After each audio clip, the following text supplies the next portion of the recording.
Welcome to this joint overview and scrutiny committee. I'm Councillor John Hinton and I'm chairing the meeting today. May I first of all remind you of some domestic arrangements. Please ensure that microphones are turned off when not in use, that you do not interrupt other speakers, that if you are attending the meeting to speak and persistently interrupt the meeting, you may be asked to leave. Please ensure your mobile phones are on silent or switched off. Additionally, we will be using e-voting for this meeting on the Modern Gov app. I'd like to remind everyone present that this meeting will be broadcast live to the internet and will be capable of repeated viewing. The whole of the meeting will be filmed except where there are confidential or exempt items. If you make a representation to the meeting, you will be deemed by the Council to have consented to being filmed. By entering this meeting as a speaker, you are also consenting to being recorded by the Council and to the possible use of those images and sound recordings for webcasting and or training purposes. Members of the public and press may record, film, photograph or broadcast this meeting when the public and the press are not lawfully excluded. Minister, the Governance Officer will just list the extra members, if you like, that we have here for this meeting today. Thank you, Chair. In attendance today we have Fiona Duhamel, Director of Environment and Commercial Partnerships, Sarah Gilson, Parking Services Manager, Andrew Wilcock, SRP Operations Manager, Rebecca Hewitt, Corporate Manager of Finance and Operations, Amy Mays, Shared Revenues Partnership Operations Manager, Nigel DeLue, Shared Legal Service Business Partner, and Jan Robson as the Deputy Monitoring Officer. And we also have Jessica Fleming as the Cabinet Member for Environment.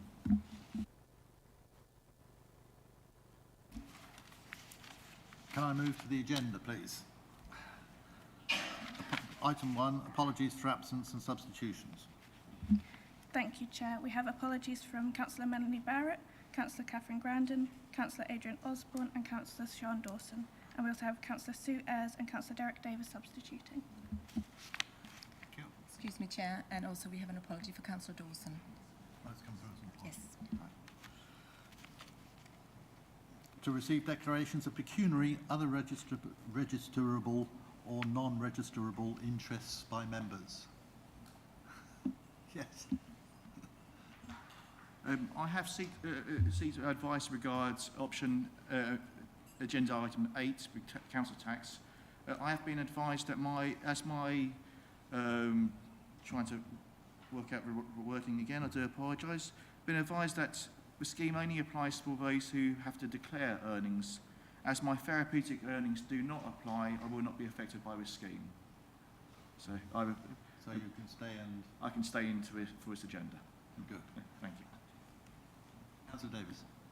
Yeah, I've been advised that as I was on the Cabinet when the parking strategy review was first floated, that I should leave the chamber for that item. Okay. Notification of petitions in accordance with the Council's petition scheme. None received, Chair.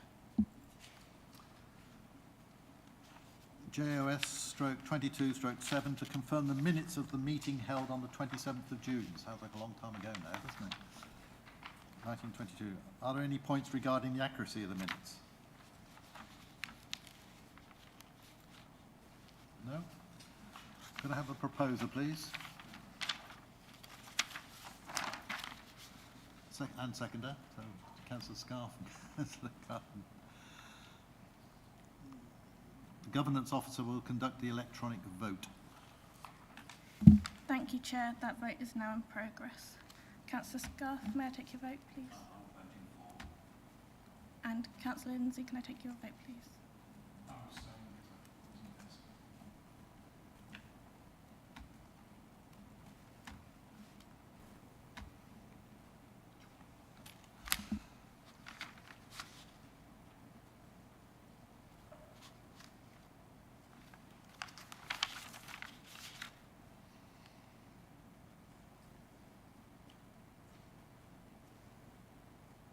Councillor Ayres, may I take your vote verbally, please?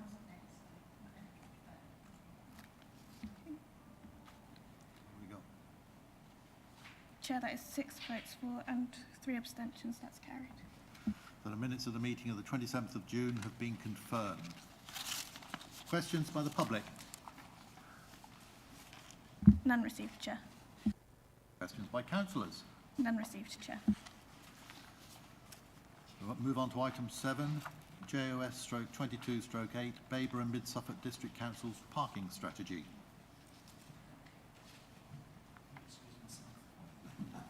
If someone doesn't want to get into the end.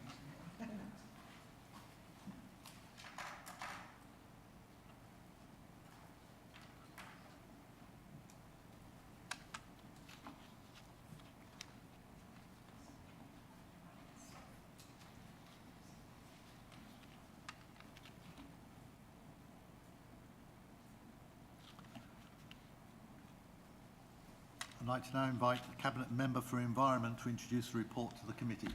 Councillor Fleming.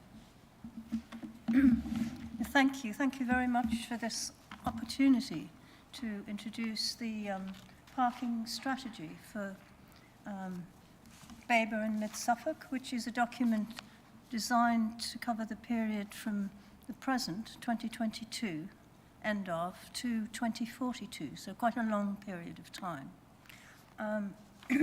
This work is the result of a very comprehensive period of consultation and stakeholder engagement taking place over the past year. It includes an online survey which attracted over 2,000 respondents, which is very high, and a series of roadshows and meetings with towns and parish councils in both districts. These are summarised on page 14 of the report. And the consultation process and the data gathering are summarised in Appendix A, which I'm sure everyone has had a look at. And I think this is a very comprehensive appendix, and it shows the degree of detail and effort that's behind this. The Council engaged a consultancy to support the work and to bring some national expertise. We had the support of 2020 Consultancy, led by a gentleman called Adam Bounce, and he has provided a lot of really sound, good advice. He's been out to the district and come with us to the meetings.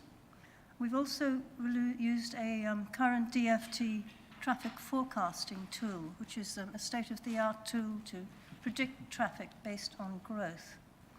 The result is we now have a very good understanding of public, commercial and residential parking needs in the districts, and a sound strategy for looking forward to the future.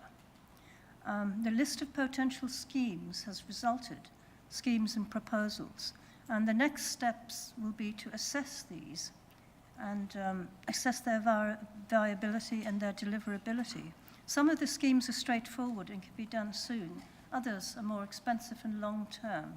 Almost all will be involved the participation of others, in particular Suffolk Highways. But this meeting isn't about the future. It's not about how we're going to implement the schemes. It's about how we've got to this point and how we've got the basis for going forward. The strategy reflects the Council's strategic priorities, I feel, very well. It reflects the corporate plan and the district's views of its future. And a lot of hard and thoughtful work has gone into it. And I would really like to take this opportunity to thank the officers involved, and particularly Sharon Bayliss, who isn't here, and Sarah Gilson, who has been to all the meetings and listened to all the things that we've heard, which have been of great interest, and they're to be commended for their dedication. I look forward to taking this forward and to your comments. Thank you. Thank you, Councillor Fleming. The officers want to add anything to?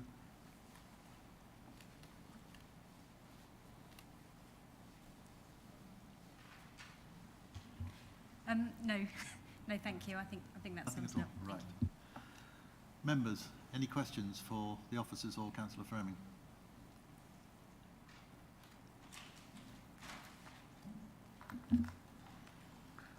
With regard to item 4.8 on page 12, is it correct to assume that we're talking about car park usage rather than the growth in the number of car parks?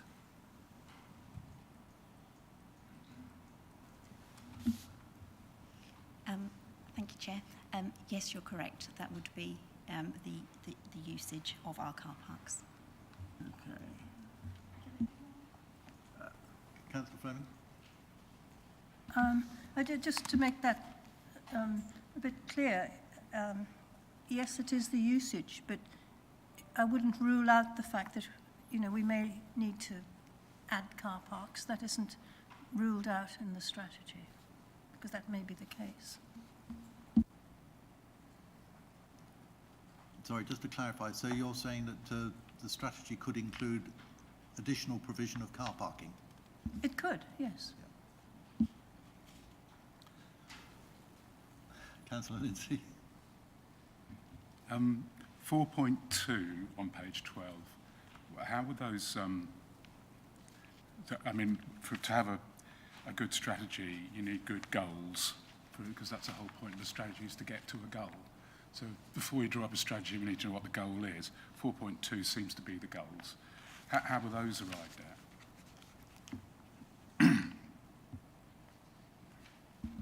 Could I refer to officers for these, please? Thank you, Chair. So we sat down with our consultants, we spoke with our portfolio holders, and we had looked at exactly what our final destination should look like and what our ambitions were, linking in with our joint area management plan and our parking study report. They were the foundations for moving forward with our parking strategy, and we were keen to make sure that we linked in with our Council's climate emergency declaration as stated within 1.1 of our report. Thank you. Can I just try and summarise what you said? So it was in conjunction with, because I'm not sure I heard all of it, it was in conjunction with the portfolio holder, you discussed with the portfolio holder and took into account various factors, including the joint area management plan, is that right? And the climate goals, and was there anything else? Did you say? Yes, sorry. So it was the joint management parking plan, which was created in December 2019, and also the cabinet report of the 4th of February 2000, which was the car park study report. 2004 February. Okay, thanks. Councillor Ayres? Thank you, Chair. I did raise this when you came into the presentation in Sudbury, but I was rather concerned that the main survey was done in August 21, when the impact of COVID was still quite relevant. So I don't think it was an absolutely true picture. And we did raise that at the time because, particularly in my area, it was very restricted with traffic. Thank you. I think we're very aware of COVID, and a lot of, work has to go on during the pandemic. We can't wait until the pandemic's over and things have got to normal before we start the strategy, or we'd be several years behind. So I think we all know that COVID and the pandemic has hugely affected the way people drive and park and everything, but that has been taken into account in developing this strategy. So we're moving ahead with this. I hope that sort of satisfies you. There really isn't anything else to do besides not prepare the strategy. That's the alternative. Councillor Ayres? Yeah, no, my whole point was that I feel because it was the school holidays as well, and so therefore it was not a true picture. And yes, we have to go on with the strategy, but I do feel that maybe you should take more facts and figures into consideration because it was, yes, I understand about COVID. However, it was about the worst possible time to do a survey as you did. Thank you. If I could just add to that, obviously this is a wider programme than just one location, so we have had to ensure that the programme is delivered in a timely way. What I would add is those specific pieces of work which will form the next stage, which is the recommendations in the action plan that will be created. You know, if they are significant projects, they will of course be based on further evidence, so there will be further opportunities to engage with communities. Perhaps if I could just interject there, perhaps one option might have been to mention somewhere in this report that allowances have been made for the fact that it was during a period of unusual circumstances regarding the COVID, and that some adjustments may have to be made to certain aspects of it. Councillor Carston.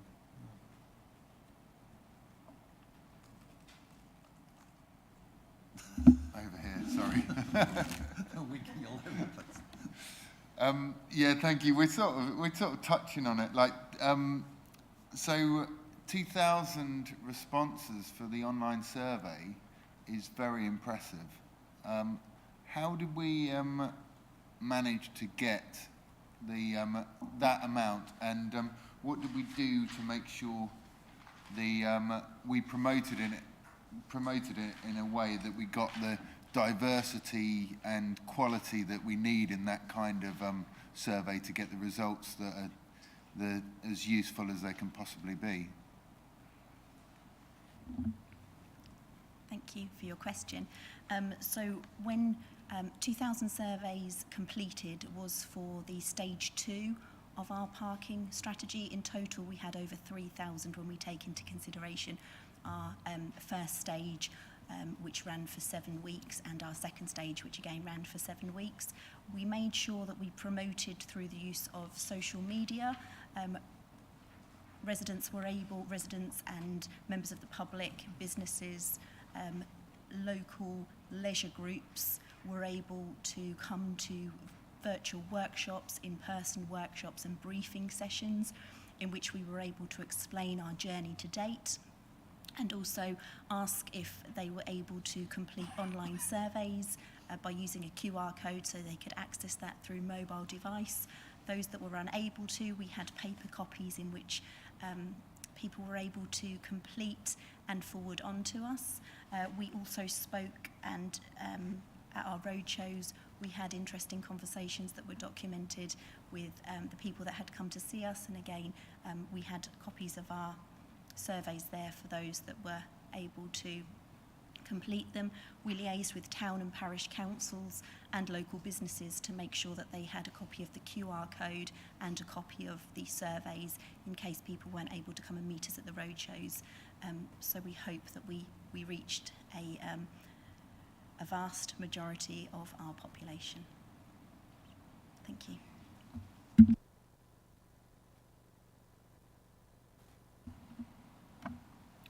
I refer to item 4.18, which has the phrase "through a comprehensive, robust and focused implementation plan." I think it's repeated several times throughout the document. So I have the following questions. Who will prepare the plan and what process will be used for that? When will it be available? And what will be the timescale for its implementation?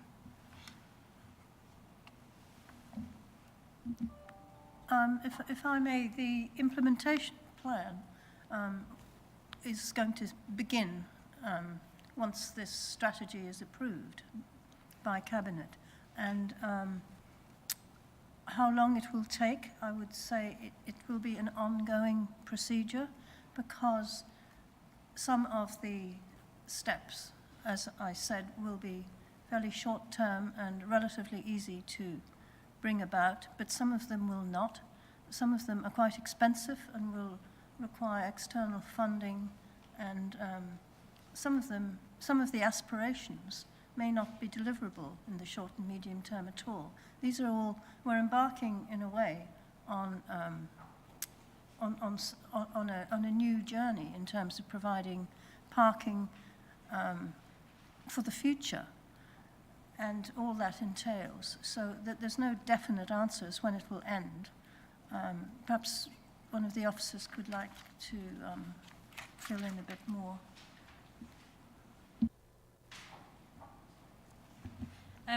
Yes, I mean, the implementation plan I don't actually think will take too long. It's not in our interest to spend a year trying to pull together an implementation plan, so I'd say a matter of months to pull that together. In terms of who will be pulling that plan together, 419 in the report talks about a dedicated officer team, or delivery group. That group will be pulled from officers across the council to make sure that we pick up the various different services that might be impacted by some of the recommendations. But ultimately, the plan will be based upon the recommendations which are in the strategy. So it will be those recommendations worked up into more detail.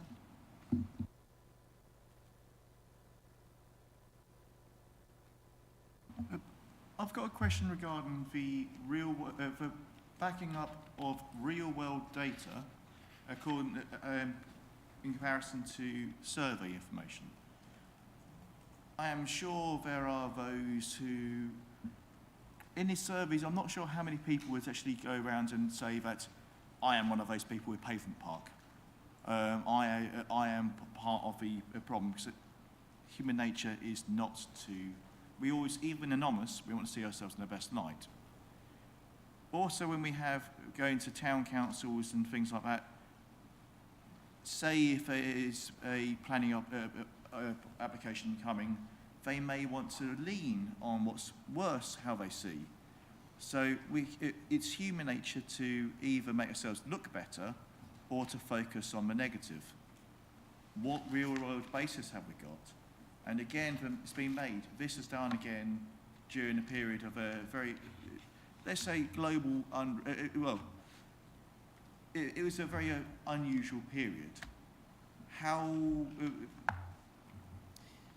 does it reflect on how parking was beforehand? Because people's memories are fickle and do adapt. And how are we going to, how is it looking to the future? How are we looking to what the council opinion is going to be for what we need, or what people's opinion is what going to be needed for the future? Can I'll just start off. Thank you very much for your question. I think I just want to draw attention to the fact that whereas the online surveys were done in 2021, the road shows and the meetings with local communities and parishes were done mostly this summer. And I think we were pretty well over the pandemic then. As far as I recall, we are more or less back to normal from the beginning of this year. So I think that whereas there's an element of pandemic influence at the beginning initially, the strategy largely reflects a return to more normal circumstances that we're seeing now. So from that aspect, I feel confident that we're in good hands. And moving forward into implementation, we will be going back again to consult on specific plans. So there will be an opportunity to bring the information that supports this strategy, up to the current situation and reflect it. I see the implementation plan as actually being a living document, and I think that's really important to consider. This will be very interactive with both councillors, members, and the public, and the towns and parishes involved. So I think without being rigid, it can adapt to, the issue that you've raised. Does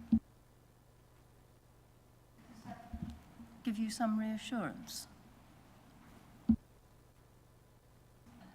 It does give me some reassurance. It does offer, so this is a living document. Has this not already gone to Cabinet, and have we not already published it, part of it, in part of this gone out to public, because I believe I've seen something in the Cabinet that's already been looked at, and I wasn't aware that this is the living document. Has it been made clear? So I'm very confused. This is not a living document. The implementation plan will be. The strategy will be reviewed periodically during its 40-year life, every 3 to 5 years, or shorter if needed. But as it stands, it's not a living document. When it's approved, it will be a set document.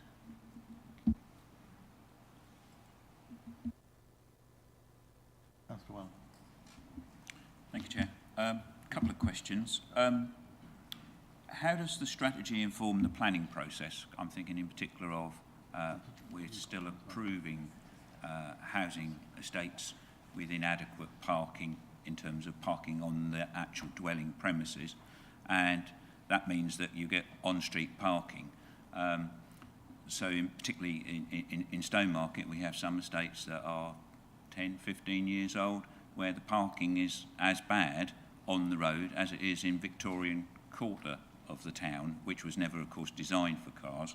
So how does the strategy inform the planning process? That would be question one. And I'm really interested in how this moves forward. We're talking about a detailed business case for major cost implications. We're talking about the implementation plan. How do you foresee this moving forward? Do all of those go to the Cabinet, or do they come to scrutiny for pre-scrutinising before it goes to Cabinet? How do you see the process moving forward on the implementation plan? Thank you. Thank you very much, Councillor Scarf. And you raise the point of how this will be used in terms of planning, and that is a really good point, and we've discussed that actually, and I think planning decisions will need to take account of the existence of the parking strategy, particularly when it comes to the design of new developments, pre-application advice, and I suppose the decisions of the planning committee members as well. It's there to help steer really better parking provision in new developments than we've received before, particularly residential parking. You know, I've sat on a planning committee, I know exactly what you're talking about, and I think one of the key functions of the parking strategy will be to improve that process and to work with planners. I think we have plans to discuss the document and our expectations directly with planners, and that's going to be happening once it's approved. Fiona? Just to add to that, it's probably likely to work in a similar way to the LC whip that's now approved, which we're finding is really a very useful document in having those very early conversations with planners when they get pre-applications in. So we see it working in a very similar way, and what the LC whip has enabled us to do is have a much closer working relationship with planning officers, because it's something that we can actually discuss with them around applications. So that's where we see it being very, very useful. Thank you. I just would add that both the LC whip and the parking strategy, we've already discussed the LC whip with Suffolk Highways, and we will be doing the same with the parking strategy. It gives us an extra tool to work proactively with them, because sometimes their advice on parking and highways issues is fairly minimal. I think we all know that. So I think a key function of this is to improve that process. Going on to moving forward, and let me see how this will be. Can you just repeat exactly what you? Well, it was really about the major costs would have to be covered by a detailed business case, because you have to justify what you're spending. I can see that. What process? It's the governance process. Where does it go from here? Does it go to Cabinet first and then can be scrutinised or called in? Does it go to scrutiny first, a detailed business case, the implementation plan? I'm really interested in how we actually move forward on the documents. I think I'll probably refer to officers, but I think every detail of the implementation plan specifically would probably not go through scrutiny and cabinet, because otherwise it would be like trying to hit a moving target. There'd be too many relatively minor projects coming forward. But probably as a whole and in principle, I would imagine that the document might go through scrutiny and cabinet, but that I'm not sure. Possibly as for information and noting rather than approval. But here again, I'm guessing, so I'll hand over. Yes, I think Councillor Fleming said what I was going to say really, which is it really depends on the nature of each of the elements. You know, the larger ones that require a business case, I would absolutely expect a formal process to be agreed for them. I can't tell you what that is right now because I don't know what they are in detail, but for some of the smaller areas, which might just be about tweaking signage or the website, I don't imagine that you'd necessarily want to be bothered by some of that information. So it'll be very much targeted upon the higher level, the more costly and the more impactful items in that implementation plan. And could I just add that I'm sure that the council will keep everyone, including ONS committee, informed about how the plan develops. And in a way, it's up to you to say whether you believe a project is significant enough to come to your formal attention, or whether you can just sort of bless it in its current form. I mean, things like, one of the things, for instance, we'd like to extend 1 hour parking in Needham Market to 2 hours, because no one has a chance to have their hair done and a coffee in 1 hour. It's simple things like that. You probably don't want to come before you, but there are some really big items here which involve major expenses, and those you might want to consider. So in a way, it's up to you rather than us. Councillor Wellham. Thank you, Chair. Councillor Fleming referred to us being back to normal circumstances. I wonder if we are back to normal circumstances. So that brings me to this question. Is the process to come up with a strategy now complete? I assume it is, or you believe it is. So how can the strategy be further developed as we move to a new normal? I don't think the new normal is going to be the normal that was normal back in 2020 for a number of reasons. We've got the cost of fuel has gone up, so presumably the strategy will need to take account of fewer journeys because of if there are fewer journeys because of the cost of fuel. We've also got the cost of living crisis. We've got fewer people commuting by train, so there's a lot of things that have changed. And then in mid-Suffolk, we've got the electric bus project, which I think many of the councillors hope will result in fewer car journeys into places like Stowmarket to Park or into Eye to Park or wherever. So can the strategy, or I'm trying not to refer to the strategy, I'm trying to refer only to the process, but will the process be ongoing, or will there be sort of iterative processes to take account of these things? I'm assuming that the strategy is going to be set in concrete, but the implementation plans will change with time. But I'm wondering if the strategy, as it's been developed by this process, is going to be able to be set in concrete. I wonder if the strategy is going to need to be looked at. I'd like to ask about what input there was from Suffolk County Council into the process. And are they not only in the process, but are they involved in the development of have they been involved in the development of the strategy? And are they going to be involved? I think you said they would be involved in the implementation of the strategy because they have to.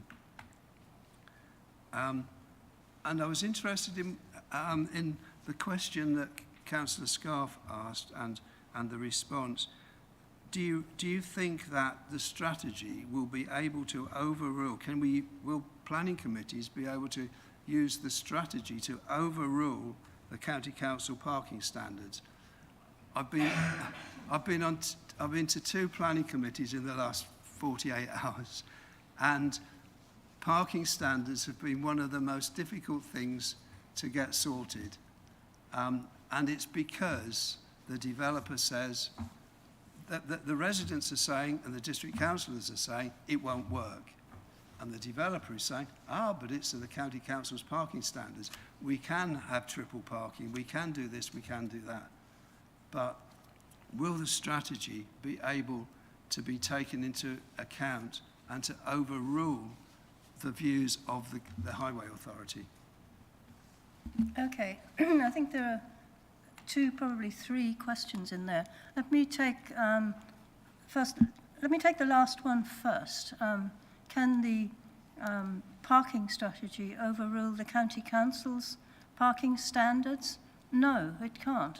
But it can certainly be used to mitigate or to adapt those.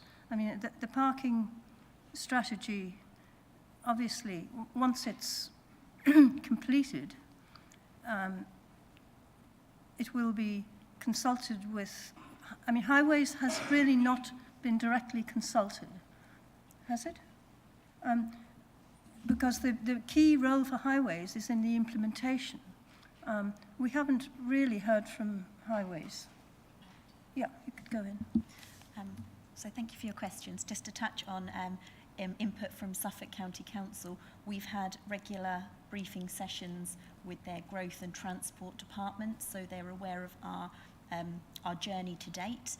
They've also this week had the links sent to them for our parking strategy work that we've had, and whilst they will be required to assist for on-street development, the off-street parking remains with ourselves. So it will be on-street matters that they'll be keen to be involved in, and as I say, they've attended briefing sessions with us, and also they're working on their local transport plan, the draft for that at the moment, in which they'll be able to refer to our parking strategy if this is adopted at Cabinet. So hopefully that answers that question. But the amount that the Highways has actually influenced the strategy is, I think, minimal at this stage. It's a matter of how we work with them on it, taking it forward. That's the key thing. In terms of whether or not the strategy can reflect, is set in stone, and therefore it reflects a past situation that isn't the present, I think that's what you're saying, that because it was prepared over a period of some upheaval, that it doesn't reflect the future going forward. Well, I think we've sort of discussed that earlier, and also it will be available to be reviewed and updated as required, really. But as we believe, every 3 to 5 years should be sufficient. And I feel that in 3 years' time, we'll have a much better idea of what, if it needs to be reviewed and updated, how that should be. We couldn't possibly know that now, because I think, as you've pointed out, we still haven't normalized whatever normal is. I mean, maybe there is no such thing as normal, really, because life changes constantly. So you're dealing with constant change. And dealing with change is difficult when you're trying to have things that are set in stone, because those too need to change, but they can't be changing all the time. So it's marrying that situation that I think is the root of your question. And I think this strategy does that to the best, possible ability that any document could. Let's see, does that sort of respond to your concern? That's responded to most of it, nearly all of it. My other concern was around, you said that the specialist consultant had access to some algorithm or some method some prediction method. Now, if that prediction method included things like the cost of fuel and so on, that will have been out of date by now. I just wonder if that sort of process needs to be looked at again, that prediction, because that was predicting, that was being used to predict when car parks will be 85% full, I think. But already we know that the price of fuel has gone up and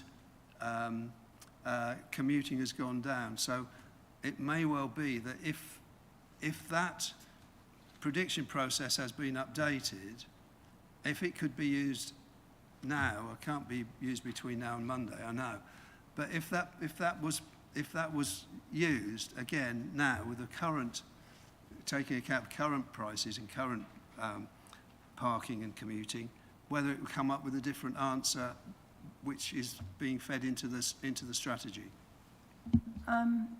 That I can't say, but I think we've used the most current, government model that's available by a reputable national consultant. I don't see how we can really do better than that. And my guess is that if this is looked at, say, in 3 years' time, the same model would be employed, and it may be different. At the moment, we're dealing with a high level of uncertainty in terms of costs and behaviour, and I wouldn't want to predict what the situation would be like in 2 years. I doubt if a model can do it accurately at this point, to the degree that you're clearly expecting a model to do.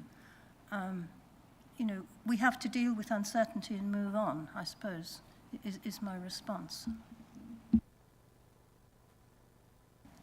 Paul.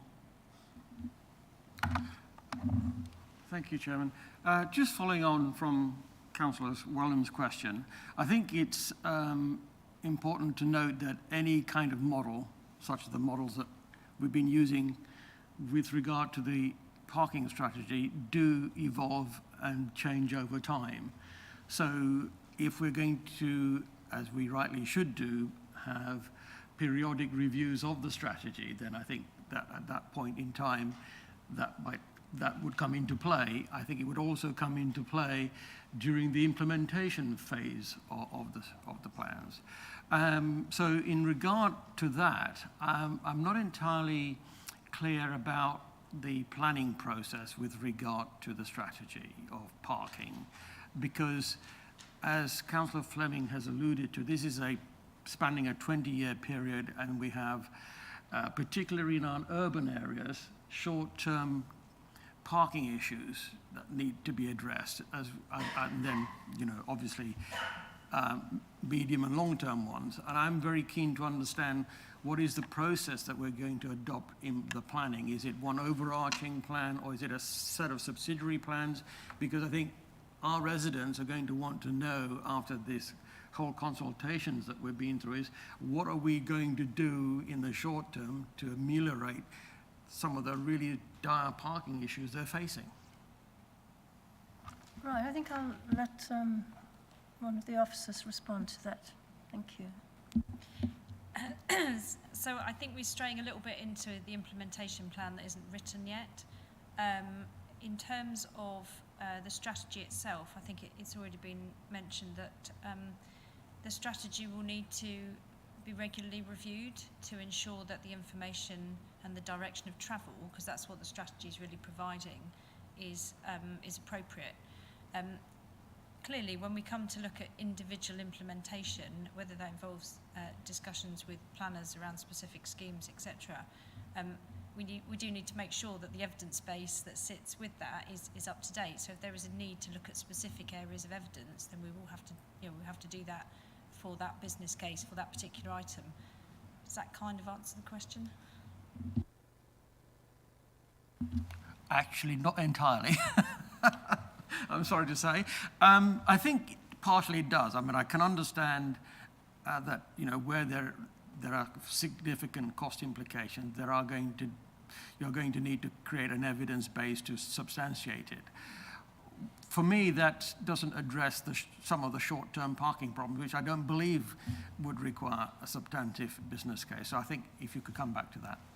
Yes, sorry, I misunderstood slightly. Yes, so the short-term parking, obviously in the implementation plan, sorry, I keep referring to the implementation plan that isn't yet written, but there will be a mix, or there will need to be a mix of shorter term priorities and slightly longer term priorities. Where there are shorter term priorities, then as with any other action that we need to take, we need to make sure we engage with all the relevant parties and get the relevant information behind that. But we would absolutely anticipate that you know, where we can use this strategy to influence short, medium and long-term priorities, then we will do, because not all of these actions are hopefully going to take 10 or 20 years. So yes, to answer your question, we want to use this strategy in the best way possible to inform current conversations to bring about action soon. Thanks, Chair. I'm afraid I've got quite a few questions, but I'll try and ask them all at once and try and make them as easy as possible to remember and simple as possible. But it's really about the evidence base that you collected to come up with this strategy. So it is about the process, and particularly about those little arrows that you've got that feed into the off-street parking theme and the on-street parking theme. And where I can't, there's sort of gaps, I think, in the evidence base we need, but perhaps you can correct me on that. So the first one is,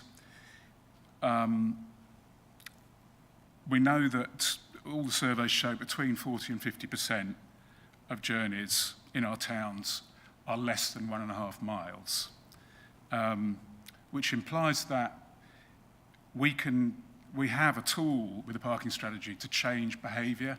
To, if we, one way or the other, we can encourage more cars onto the road and more parking by providing more parking places. Or we can, so it's called induced demand. We can actually induce extra demand for car parking by providing more car parking spaces. If you've got a car park where half the people in that car park have only driven 1.5 miles, that tells you, even if it's 85, 90%, 100% full, if half of them have only driven 1.5 miles, then surely we should be reducing the car parking space, not increasing provision, which the recommendations currently say we should increase provision if a car park is more than 85% full. So my question there is, what account have we taken in the evidence of the impact of induced demand, i.e. increasing provision of car parking, on the actual demand for car parking? Because I see one of the goals is to reduce demand for parking, but I don't see much in the recommendations that will actually get us there. And the other question is, more specifically, the distance. Did we do any surveys of the people actually parking in car parks, the distance they travelled, and the purpose of their journey? Because we shouldn't be providing car parking, really, I don't believe, for people who want to drive 1.5 miles or less. That's the second question. The third question, was any account taken of the number of people in Babergh and Mid-Suffolk who don't have access to a car?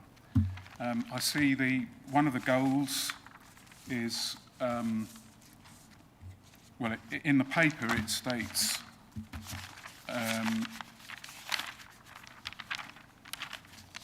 just get there. Ensure, in 4.2, ensures everyone has access to sufficient, good quality, safe and welcoming parking opportunities. Well, there's probably 5 to 10% of people in our districts who don't have a car at all. So are we saying we're going to buy them a car so they've got a parking opportunity? The goal's a bit better. I prefer the wording of the goal in the actual recommendations. But still, I think we need to take better account of the fact that a large proportion, a significant proportion of the population does not have access to a car, and what is the impact of increasing or changing car parking provision on them?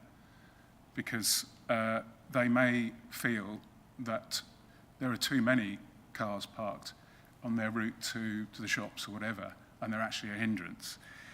So that's question 3. The evidence for the impact of parking on businesses. Now, it's all very well to survey businesses and business owners, and I bet you 90% of them say, oh, my business on the high street is dependent on the people who come and park right outside my shop. And I'd go bust. If you took that parking space away, I'm going to go bust. All the case studies that have been produced show that actually that's what the shopkeepers think. But when you remove parking, some parking, reduce parking on the high street, there's the pedestrian pound effect, and actually people who've walked there or cycled there or come by bus tend to spend more per head than the person who's just popped in with a car, parked there, popped out, and gone off again. So it actually increases income for businesses if you reduce parking provision. So has there been any evidence taken from other areas where they've actually successfully reduced parking provision? And there are a wealth of surveys, particularly by people like Living Streets, but because that's not been mentioned in this as the evidential basis. So that's question 4. We're nearly there. 2 more. We've mentioned the algorithm or whatever it is, the software that you've used to predict future parking, Tempro. Does that adapt for local? I'm interested in what figures you plug in here, because it doesn't say that. Because the local demographics here, we know, is that the population is ageing. And elderly people, there's a far higher proportion of them who either can't or don't drive and maybe don't have access to a car. So if we're not taking account of that, then we'll get a wrong figure for the increase, if there is an increase in demand for parking. And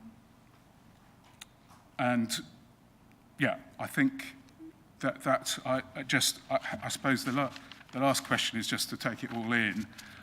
How do you reconcile the goals of ensuring everyone has access to sufficient good quality, safe and welcoming parking opportunities with the goal of reducing the impact of our activities on the environment? Because to me, they seem to be contradictory goals. Thanks. Okay, thank you very much. I'll attempt to answer these in order. I may need some assistance from officers. The first question, you centre on the fact that 40 to 50% of people apparently who use our district car parks have travelled less than 1.5 miles. But they're still parking their car.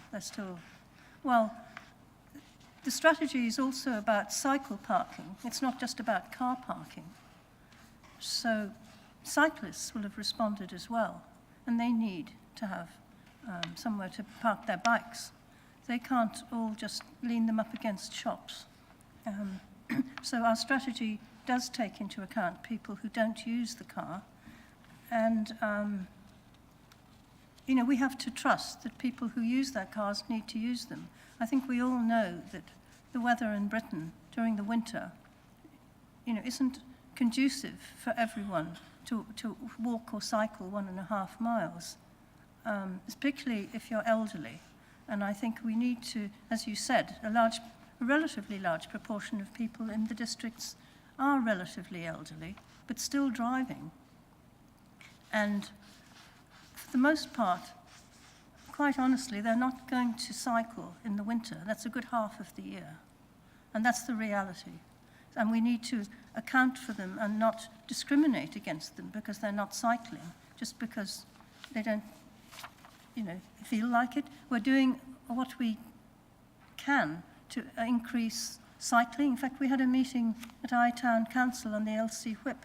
It was the night before last, and we had a representation of the County Council cycling officer, and looking at all kinds of ways to make cycling just more acceptable to more people, to make people less afraid of cycling, to offer workshops so that they could learn how to fix their bicycles, all that kind of thing, and looking for volunteers to lead people on cycling routes. So, we're doing all we can, but you're going to come up against a set of people who just simply will not or cannot cycle or walk. And those are the people that this strategy needs to accommodate. You mentioned people who do not have access to a car, that they may be somehow resentful of cars and our approach to providing parking for people who need to use their car to do local business. I don't think there are very many of those people around, and I don't think that's a survey that I've ever heard of. I don't think we have information about how many people feel that way. Impacts on people who do not, too many cars. Well, I agree, I think there are too many cars, but there's not a lot we can do about it. It's how people are living now, and as people move into electric cars, and maybe as older people use AI, we'll still have cars. People will still need to get around, and we'll need to accommodate them. Business parking. We talked to a lot of businesses. We had meetings with Stowmarket, Needham Market, Debenham. I'm talking about mid-Suffolk, and I'm sure in Babergh the same meetings took place. And I think we all know that high streets are struggling to get people into their shops, and we need to be encouraging people to come in and do their business. And a repeated theme that I heard was that parking needs to be user-friendly. And that's why things like giving people adequate time when they do come in and park on the high street to do their business is so important. Encouraging, quite honestly, the economic viability of our small towns, which we have a lot of in mid-Suffolk and Babergh. We don't have a lot of large towns and cities. We don't have an Ipswich or a Bury St Edmunds. So it's a different situation.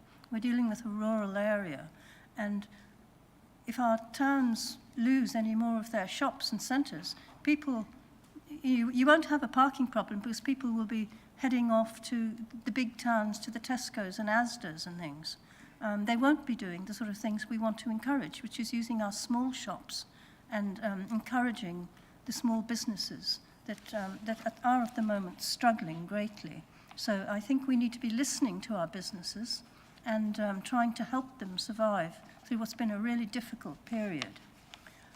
In terms of the, does Tempro, the model, take into account an ageing population?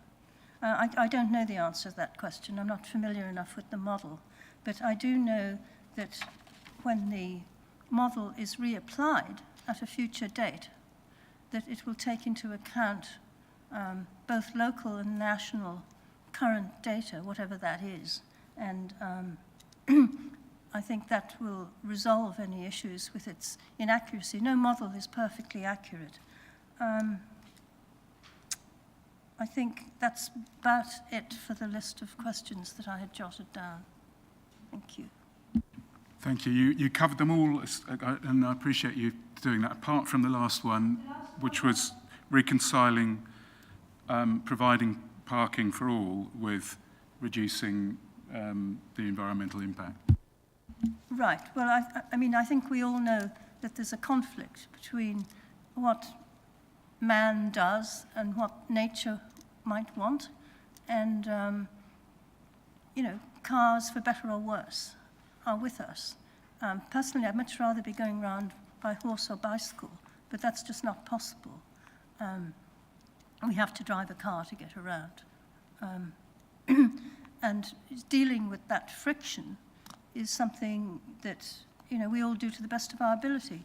But not to provide adequate car parking would be a dereliction of this council's duty. And that's what this strategy is attempting to do in as, you know, to the best of its ability.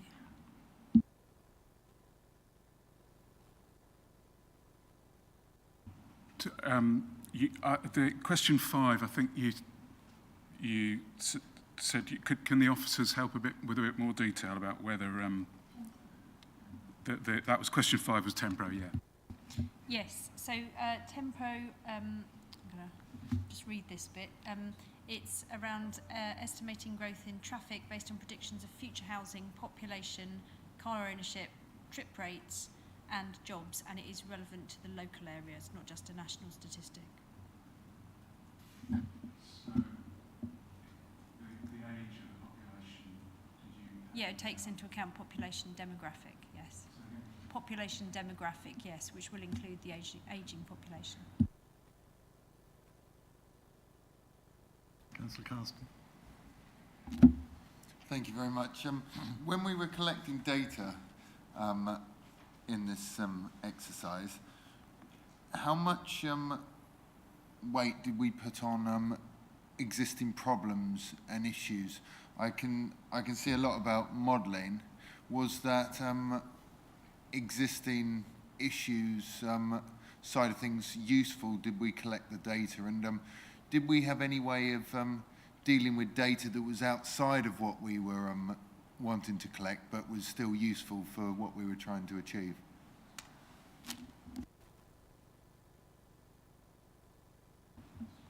Thank you for your question. So collating the data, whilst this is a high-level strategic strategy, the level of data, could you just confirm the data that you're referring to, if it's car parking data, on-street data?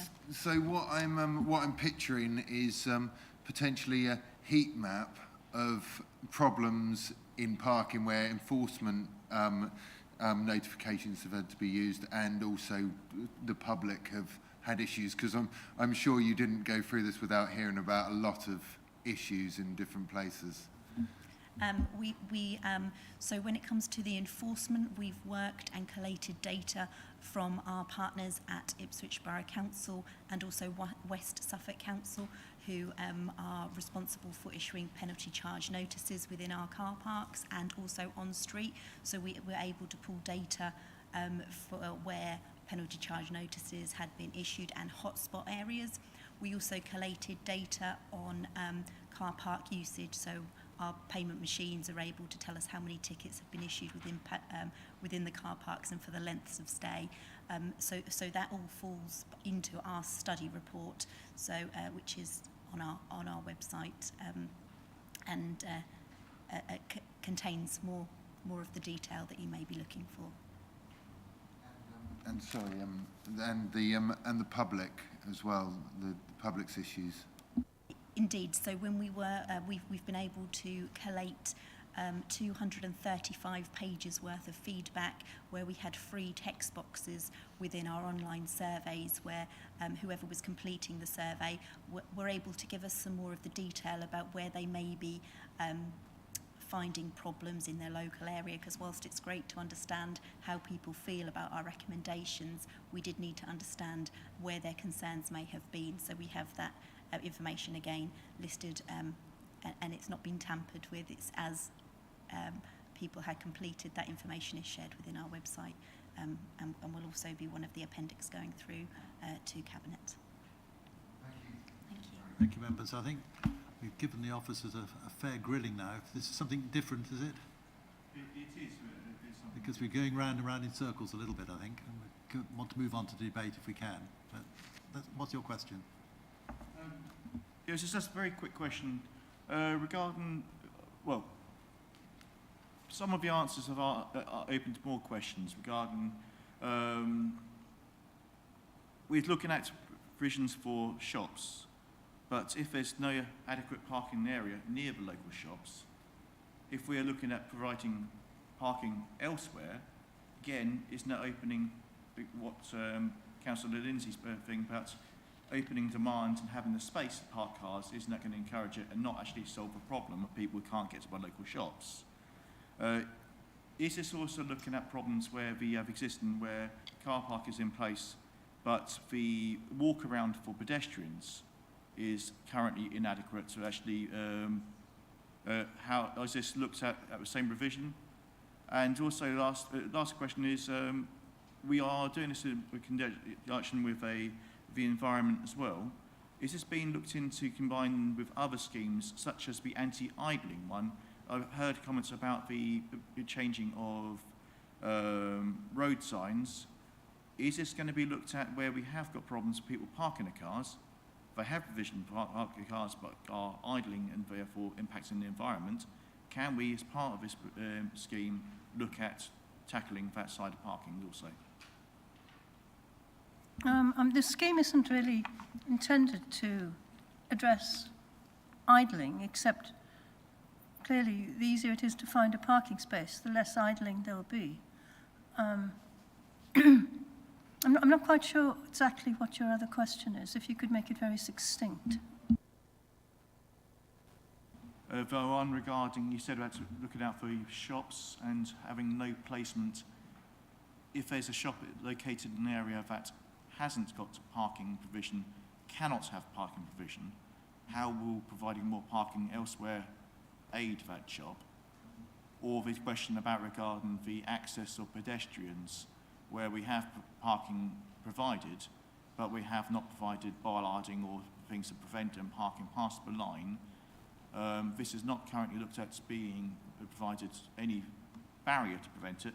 How are we going to ensure that we are providing parking but not taking away pedestrian access at the same time? I think you were talking about potential new parking, are you? New car parks? Or is it pedestrian access from existing car parks? Two separate questions. Okay, well, existing car parks, I think, they're there because, historically there's been a car park there and people are accustomed to using them and walking to and from them.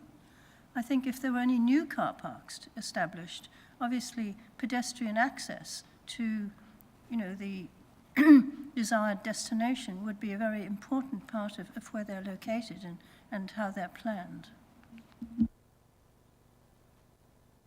The access was talking about where there's parking and the cars park adjacent to walls where there's marking for pedestrians to walk, but we have no prevention of cars parking where pedestrians are.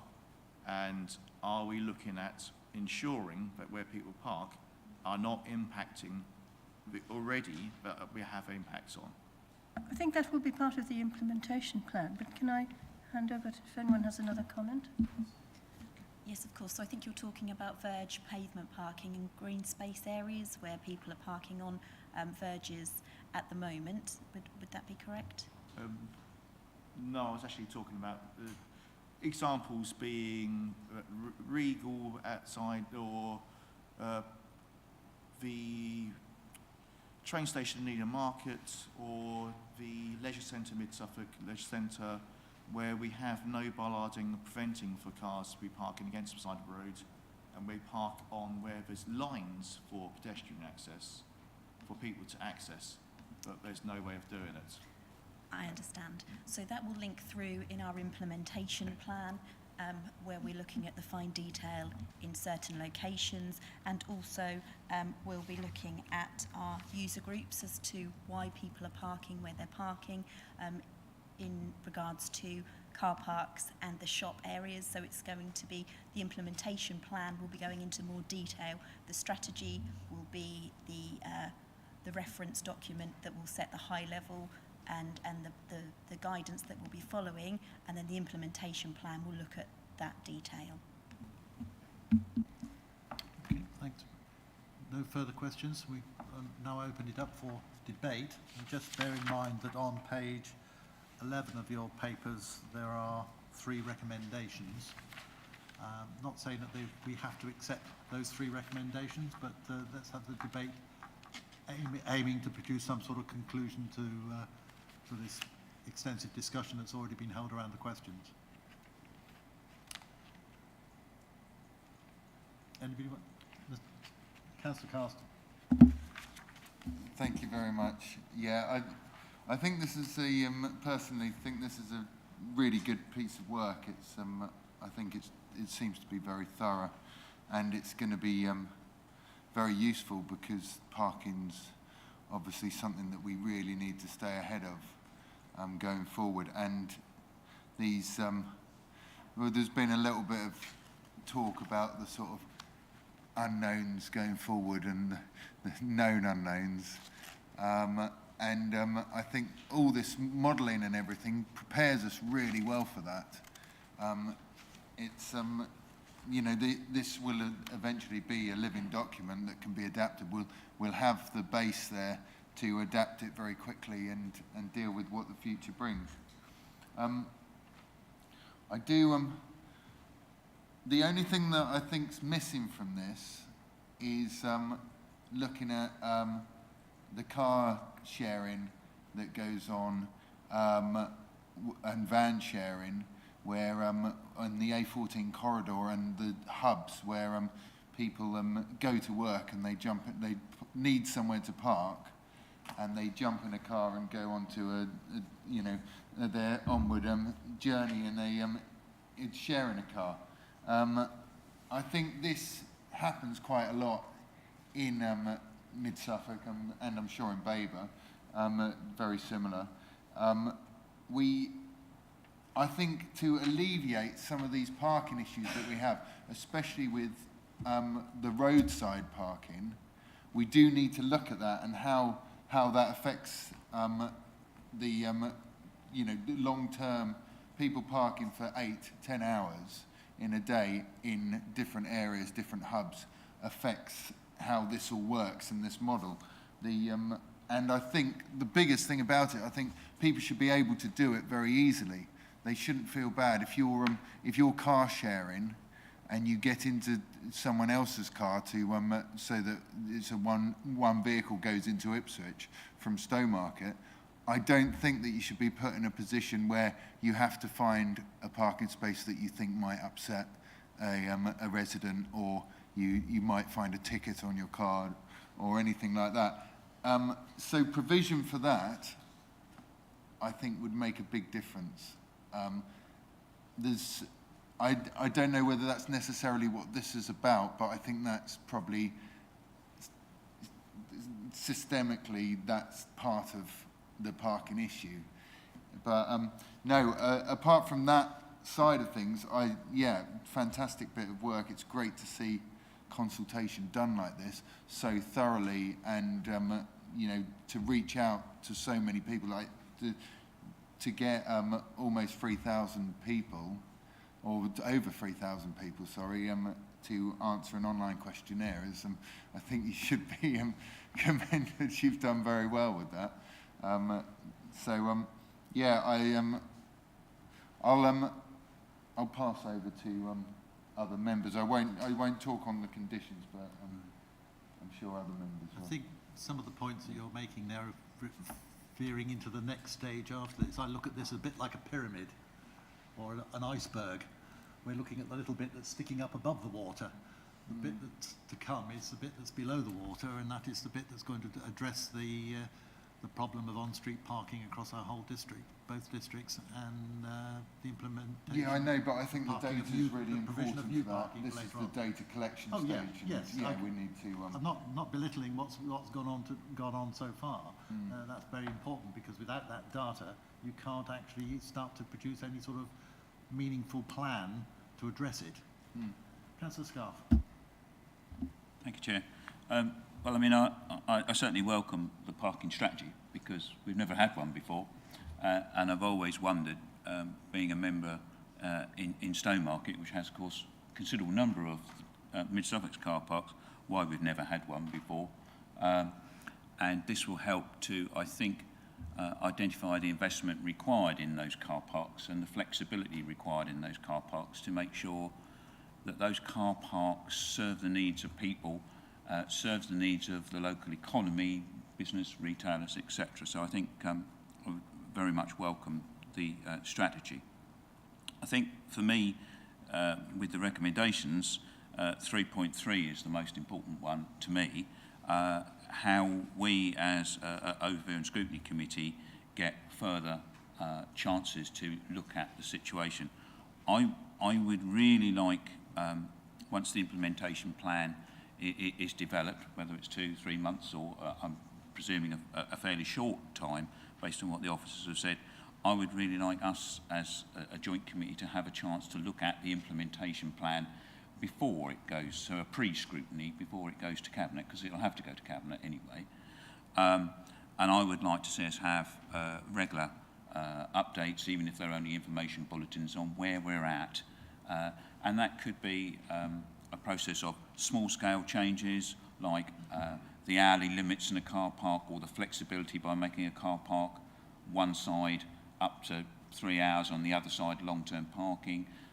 Small little things that can be done. I'd like to see those small little things actually documented, and I'd also like to see how we're going to implement some of the larger scale things, like the signage, perhaps electronic signage in Stowmarket, which is potentially part of the plan, so that we can actually direct people to the right car parks and actually reduce the amount of traffic flowing around town constantly looking for a car park, because some of the car parks are already at over capacity. So for me, I think the Overview and Scrutiny Committee's role should be a regular one, looking at this and making sure that we're actually doing something with all this money that we've actually spent on the strategy development, and it's actually, you know, being delivered. Yeah, I'm afraid that I don't think I have seen the strategy we've got, and that comes from the evidence, that's the process, and that we're looking at, and I don't think it meets the job of meeting the goal. One of the goals was to reduce the environmental impact. I'm very concerned that the recommendations seem to have this, have set this 85%. If a car park is more than 85% full, then we as a council need to start looking for land to provide a new car park, provide extra provision. And from the answers that I got from the Cabinet member, it seems like there's been no... I specifically asked, have we looked at any case studies where councils have reduced parking, seen what impact that has on business, whether it works, whether people change their behaviour, and I didn't get an answer, but I assume the answer is no. I was just told there's not a lot we can do about it. Well, you know, the fact is, if people are only driving a short distance, and they, you know, we all know, we all do it, you know, drive a mile when we're perfectly fit and healthy. If there's no car park, if they can't get a parking space, people change their behaviour, and people will decide to walk instead, or cycle, or get the bus. And if the car park's full, it's a signal to us to invest not in extra car park provision, but alternative ways to travel, to invest in space for pedestrians, make it safer for people to walk and cycle into towns like Sudbury and Stowmarket. So I don't think the I think you know, what we've done is, and it's, you know, I really appreciate all the work, and I hate to sort of say I think it's all been wasted. I don't think it all has. It's important to get people's views, and that seems to be done very thoroughly. But I think it's even more important, if one of our goals is to reduce car parking demand, is to look at areas where they've done that successfully and see what we can copy from that. And I haven't been told, I've asked the question, I haven't been told that we've done that at all. And I think we need to, you know, I think we need to say to Cabinet, first get some evidence, first look at what other councils have done before we launch into this strategy, which has already been drawn up, which says that we'll automatically provide more car parking provision if car parks are 85% full. Thanks.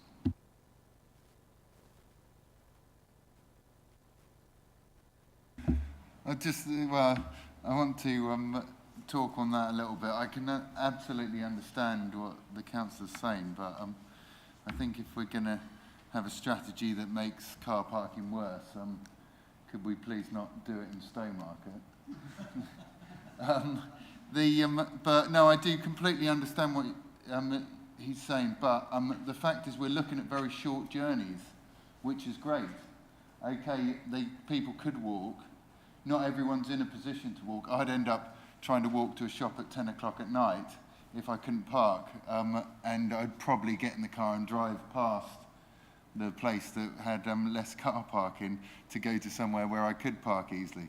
But I think this strategy here is just really important because we need to look after the local economy in our towns. And this car parking is absolutely essential. The only places that are still thriving have got good car parking facilities. It's massively important. But I can understand where you're trying to get to, but I don't think reducing car parking spaces would do that. I think it would just mean people carry on past and go to other places. We need the evidence to see what it does. Well, I think it's a bit of a chicken and egg situation there. You say you need the evidence. Other people say that it will mean that people go somewhere else. I think what we've got to make sure is that there is a balance between the provision of car parking, which is, I think, the main objective of this document, a balance between the provision of car parking and alternative means of getting to where people want to go. Because there's no point in denying people parking facilities, for instance, in our villages, if there's no bus service. Because they've got to use their car. And so it's a question of balancing all the various aspects across the various needs across the whole districts. Paul, you. Yes, Chair. Actually, I do agree with your last statement. Clearly, we're not going to get rid of the use of cars, particularly in our rural districts, unless we were to have really comprehensive public transport, which I don't think anywhere near being able to do. But I do think that an element, and I do welcome the strategy for car parking. I think it's an important step forward. But I do think that in the wider context, there is a task to be addressed, which is actually the judicious use of cars. And I think Councillor Lindsay's point is not to be ignored about the short distances people will travel in their cars just for the convenience, because they have the car and so it's quick and easy. Particularly when we are faced with quite severe health issues within our populations, whether they be the older folk or indeed, sadly, the younger folk. So to my mind, one of the areas that we really, I don't know that this strategy will address it, but we need to look at in the longer term is the way in which people transport their children to school. And those are definitely fall in all the short distance traveling. And I think there's a task there in terms of, as I say, getting people to use their cars judiciously and not just, it's not their blinking right leg, sort of thing. If I may use that sort of terminology. So I think in the circumstances in which the overview and scrutiny is looking at the particular strategy in front of us, then the recommendations, I think, are sound as we're likely to get. And I think I would agree with Councillor Scarf that we really need to pay have the opportunity to pay much more attention to the planning and implementation process. I hear what Councillor Fleming had to say about the impact on planning, and I have to say, sadly, I disagree with her entirely. I don't think it will have any influence on the planning process at all. Just the fact of it. I mean, nothing else has had influence on planning, so I don't see why this should. But nevertheless, I think we should welcome the strategy and we should press ahead.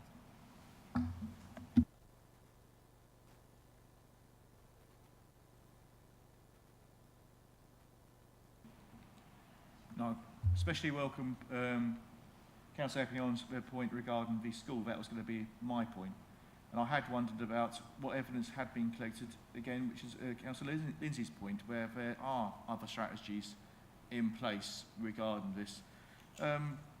One of it, for instance, being permitting parking for only residents by schools, because one of the major problems is people parking outside schools and blocking off pathways. So I'm assuming it'd be the implementation process here that will look at this. Will this make a reduction? I'm not certain. But yes, I completely welcome Councillor Lindsay's point about we need to address reducing on driving. We need to address the smaller journeys, parking, going to schools. We need to address as well ensuring that pedestrian access is looked into regards on-street parking. So these are factors that but as for recommendations, I especially like recommendation 3.1 of one, where going to cabinet where it's already in the cabinet papers. Love that. But anyway, thank you.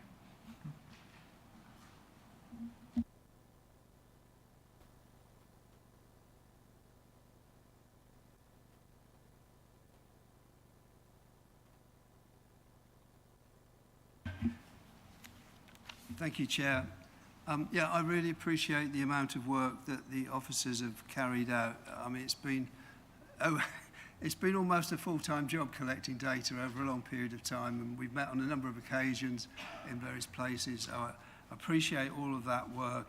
There is a mass of data there that's been analysed, and I appreciate all that work. Yeah, if I could turn the clock back, I would say what we really need is an overarching strategy for access to destinations, not a car parking strategy first. But we are where we are. Unfortunately, it's difficult to comment or debate the process for arriving at the strategy, having read the strategy. Because having read the strategy, I can see that there's little in there to ensure safe and convenient access for all. There's quite a lot in there about car parking, but there needs to be more. The districts need to do more to ensure that there are other methods of getting to shops, to the leisure centres and various places. But that's not what your task was. You've completed your task. In my view, it's a wrong task, but there we are. But I would like to see more in the strategy in due course about reducing car use, but we need to determine what amount of car parking is really essential. That needs to be safe and it needs to be convenient. Not just convenient for the car user, but for convenient for people who, once they've parked their car, to walk to their destination, whilst not making it difficult for people who want to walk through the car park. Some of the car parks are situated in locations where residents are walking from somewhere else to somewhere else through the car park, and it's not safe to do so.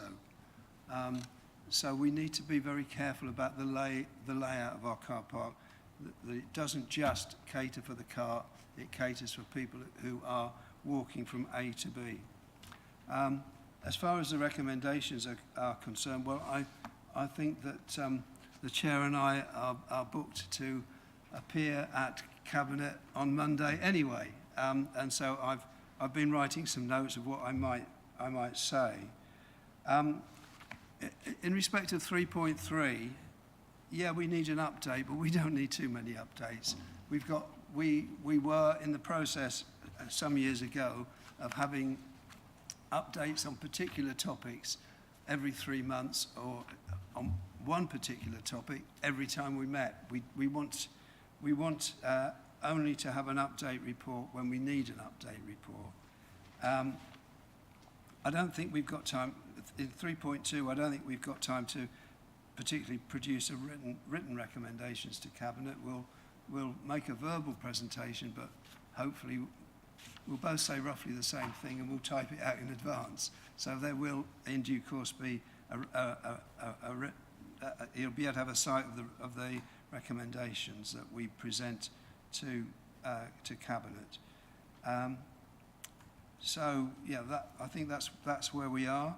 We are, as far as recommendations are concerned, yeah, we've noted the report. Our comments will go on to Cabinet on the 3rd of October.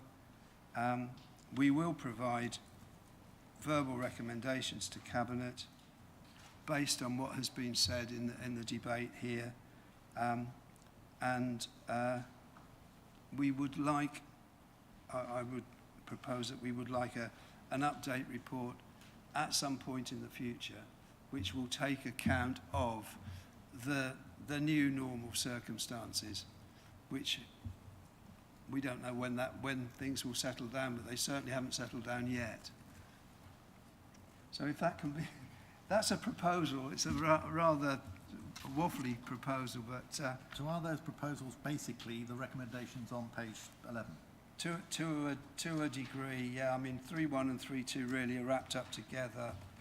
We've reviewed the contents of the report, and we will take those views on to Cabinet on 3rd of October. Emphasised really in 3.2, isn't it? That the verbal recommendations to Cabinet. Yeah. Which we will taking on board all the comments that have been made about parking, schools and everything else. Chair, just to say that we need to be clear on, if you're taking verbal recommendations, we need to be clear that the committee have agreed those verbal recommendations. If they're comments that everybody's made, absolutely fine. But if you're recommending to Cabinet, then you need to get the approval of the committee.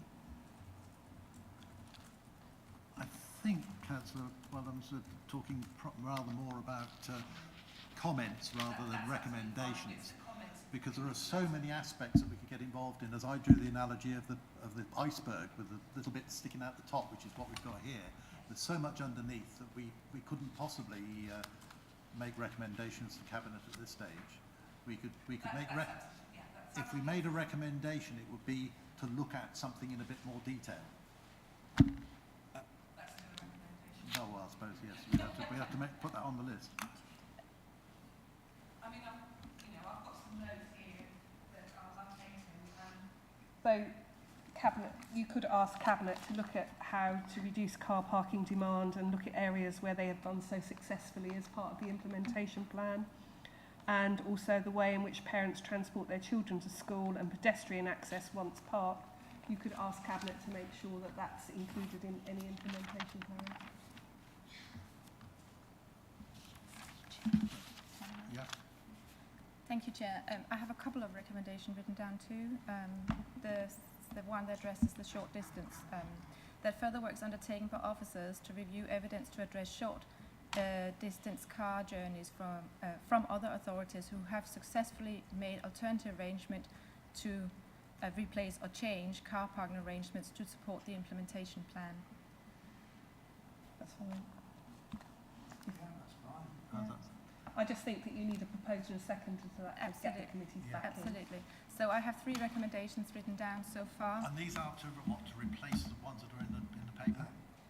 Yes, Chair. To add on to? Yes. It's to add on to the recommendations. So 3.2, where it says verbal comments, the chairs will put the verbal comments, but will put a formal recommendation as well as part of that, which you're now going to agree. Yeah. Could you read those out for us? Yes, I have rejigged the recommendations a little bit, so do bear with me. So I have 1.1, that the Joint Overview and Scrutiny Committee note the content of the report and that a verbal presentation of the comment made at this meeting be provided to Cabinet. 1.2, that the Joint Overview and Scrutiny ask that a report be provided to the committee in due course to review the progress on the parking strategy implementation plan. And then 1.3, that further work is undertaken by officers to review evidence to address short-distance car journeys from other authorities who have successfully made alternative arrangements to replace car parking arrangement to support the implementation plan. Now you might want to reword the last one a little bit, I think. I actually prefer Jan's version. That's no problem, thank you. Okay, so I had just down, just to put my glasses on so that I can see, that the recommendation to Cabinet is that they ask Cabinet to look at, as part of the implementation plan, reducing car parking demand, looking at areas where they have done so successfully in other places, the way in which parents transport their children to school, and pedestrian access once parked to ensure there are other methods to get to other places. I've caught, but I don't think you need that at the end, just that bit. Ensure safe access.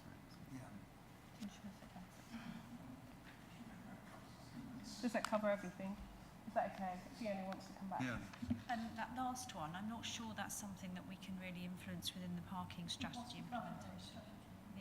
It's not part of the strategy. It's a Pedestrian access thing. once parked. Okay, so it's not part of that strategy, so we'd have to remove that one. Fair enough. Yeah, and the school and the schools one as well. It's not really part of the parking strategy. Okay. So we're looking at reducing car parking demand at areas where they have done so successfully, and leave it at that, and then perhaps those areas can be looked at, you know, parking outside school and that sort of thing, as part of that recommendation, and just keep it to the one simple recommendation: reduce car parking demand, looking at areas where they have done so successfully in other places. Just hold on a second. Councillor Carsten. I could go with that if it was slightly changed to maybe replacing car park demand, so it's not suggesting to reduce footfall on a town. Do you see what I mean? That's the only issue, and I think the council makes a really good point with that, and that's definitely something we should be looking at. But for me, the footfall on the town is so important that we've got to. I don't want it to be some, you know, squeezing anything.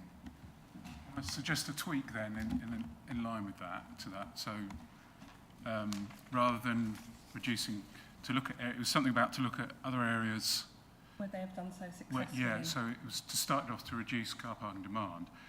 Maybe we want to look at other areas that have reduced car parking or replaced car parking with alternatives.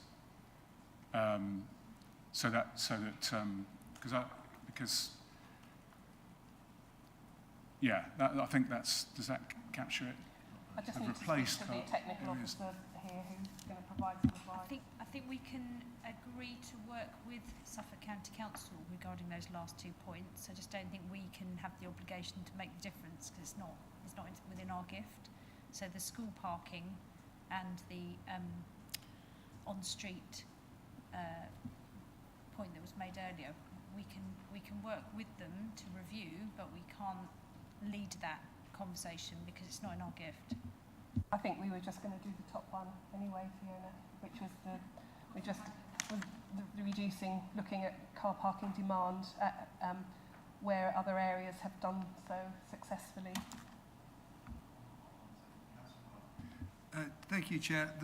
The third of the points, and the one that you were thinking that you would cross out because officers can't influence. The purpose of that was around the districts manage the car parks.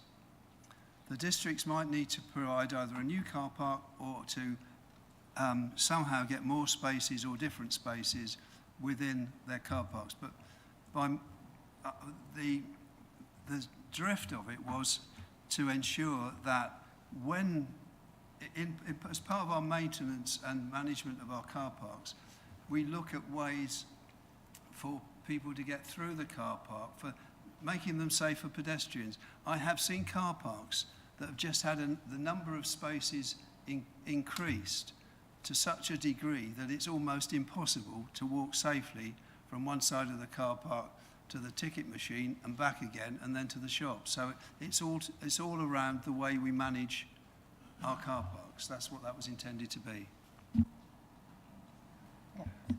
Sorry, I'm really not trying to be awkward on that. That feels like a comment you might want to make at Cabinet rather than necessarily something which comes out of this particular report, which was all around the evidence and the development of the strategy. I can understand it's a really valid comment, but it doesn't feel to me like it's quite relevant to what you're being asked to look at in terms of the evidence base and the development of the strategy itself. Sorry. But I can only make that comment if my colleagues agree that it's a comment that they want me to make. You can make comments. It's the formal recommendations to Cabinet that we just need to narrow down here. Yeah. I had wondered as well. Sorry, bear with me 2 seconds. Could we make a recommendation that if this report works, has integrated connectivity with neighbouring strategies, such as that ISB idling reduction, which is being looked at? If we are going part of this is to change signage, could this signage, if there's going to be put no idling signs, could we look at that as well? So if we're doing this report, there's another report somewhere else, could it be we ensure integration and connectivity? And another comes under contact, a comment, sorry, that go before Cabinet we can take through, rather than being a recommendation. Yeah, and part of this, I know this, that disabled parking does come underneath a different remit. Could we make the comment about placement of disabled car parking where car parks at a moment, which have a wrong placement, are not being used, and so people are either parking elsewhere and making an impact on these. Example being such as the Regal car park placement in Stowmarket, where there are car parks but cannot be used by disabled access because it's been taken over by the charging points, which would have been used elsewhere. So could it be I think that's probably a comment. impacted on? Probably a comment, yeah. I think again there, yeah. But a very valid comment, yes, to put forward. Sorry, I'm trying to thank you, but I get my words out eventually. It's okay. You okay there? Yeah, can someone turn off my mic, please? I just can't get my hand to work. Sorry. Oh, thank you. Thank you. Right. Anything else as far as modifications to the recommendations concerned? Paul? I think I'd like to just be absolutely clear, what are the recommendations? Well, I was just going to say, well, if we've got rid of all the possible alterations to it, then we can look at, have them read back to us, and then we can decide where we go from there. And then I have a question, is that how do we note which comments are going to be taken to Cabinet by you gentlemen?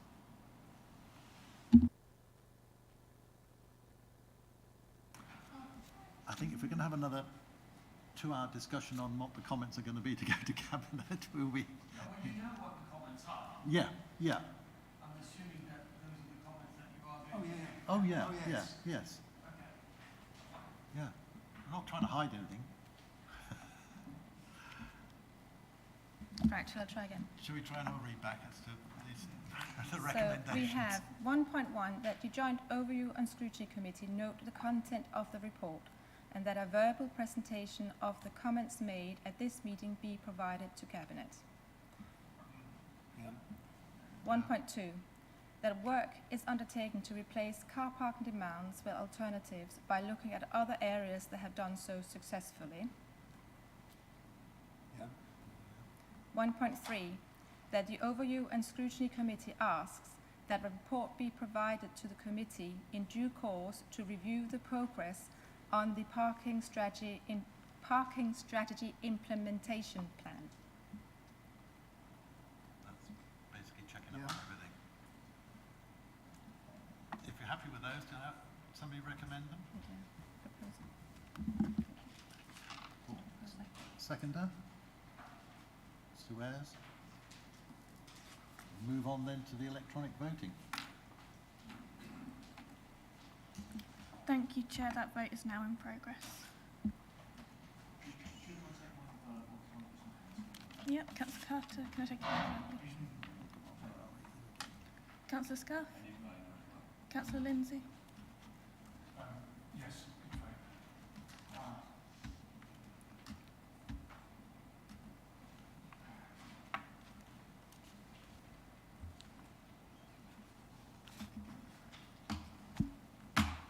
My apologies for my verbal disruptions. No problem, no problem.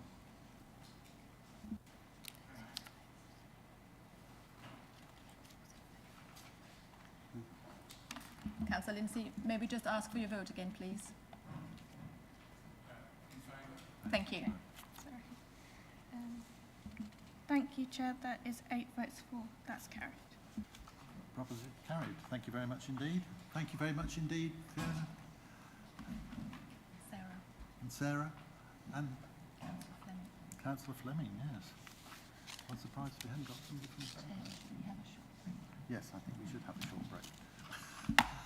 I think we'll, sorry to keep the finance team here for so long, but we'll just have a quick 5-minute break for comfort adjustment.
JOS/22/9, Shared Revenues Partnership Council Tax Reduction Scheme. Is Councillor Busby going to say anything to start off with, or are you joining in later on? I'll just say good morning. Oh, Join later on. right. So in that case, I would like to invite Rebecca Hewitt to, I believe you're making a presentation. Good morning, councillors. This report sets out proposed changes to the Working Age Council Tax Reduction Scheme for your feedback and consideration. Excuse me, Rebecca, could you get a little bit closer to the microphone, please? This report sets out proposed changes to the Working Age Council Tax Reduction Scheme for your feedback and consideration before going to Cabinet. The current scheme provides for a reduction of up to 95%. This report sets out 4 options for consideration. First, to take the maximum reduction up to 100%. Secondly, having a reduction up to 100% for households receiving legacy benefits, and then a simplified scheme for universal credit customers. A third option, up to 100% maximum reduction with a simplified scheme for universal credit customers and transitional relief. Option 4, to stay the same. We have Amy Mays and Andrew Wilcock from the Shared Revenues Partnership with us today, and Amy has a presentation to take you through the proposed changes.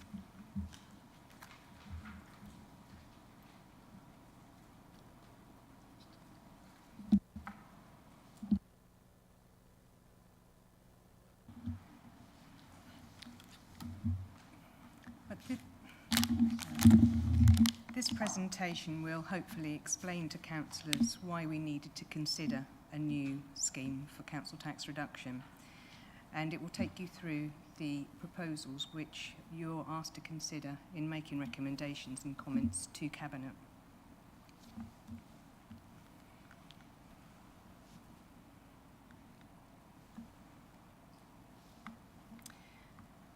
So council tax reduction replaces the council tax benefit scheme that we had in place from the introduction of council tax in 1993 until 2013. Council tax benefit itself offered 100% benefit to the poorest households. On the introduction of council tax reduction, at that time, a working age local scheme was recommended to commence a reduction rate at 91.5%.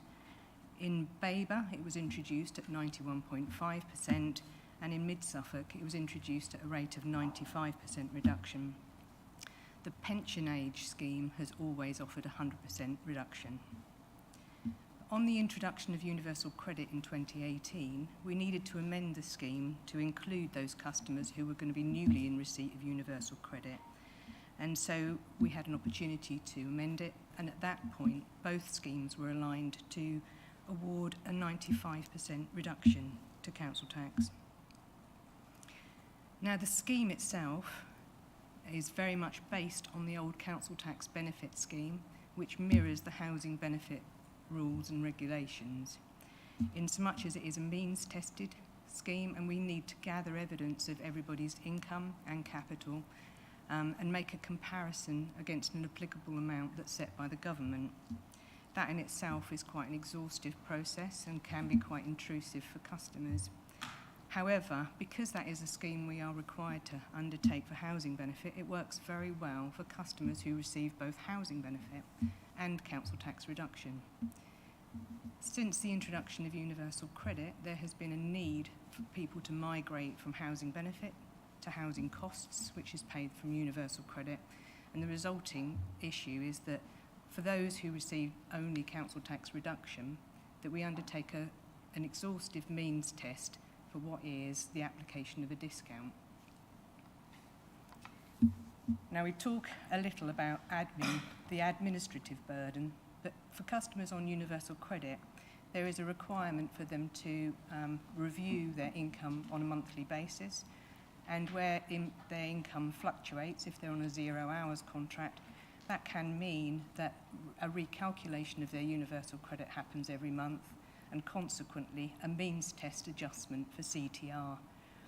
That leads to new council tax bills, the calculations of instalments, and often leads to confusion for customers. The requirement that everybody pays at least 5% means that there are small balances to collect from everybody, regardless of their household income.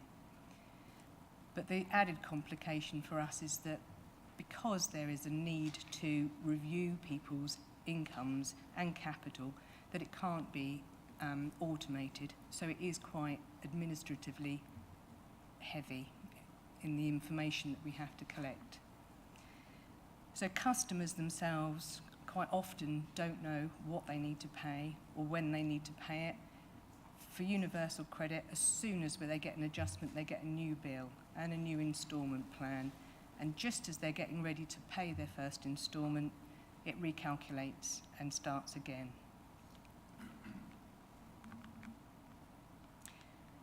So we do receive an administration subsidy for awarding council tax reduction, but it's equivalent to £16 per case per year.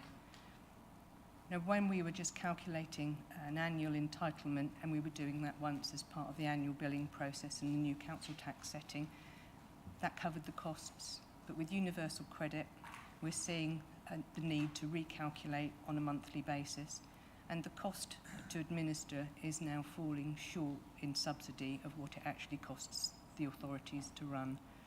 In addition to that, there are other costs for printing, posting, and then the need to undertake recovery action for customers with small balances. So the options that we've brought on the table are, in the first instance, to look at moving from a 95% reduction to a 100% reduction. That takes us back to where we were when council tax benefit was in place.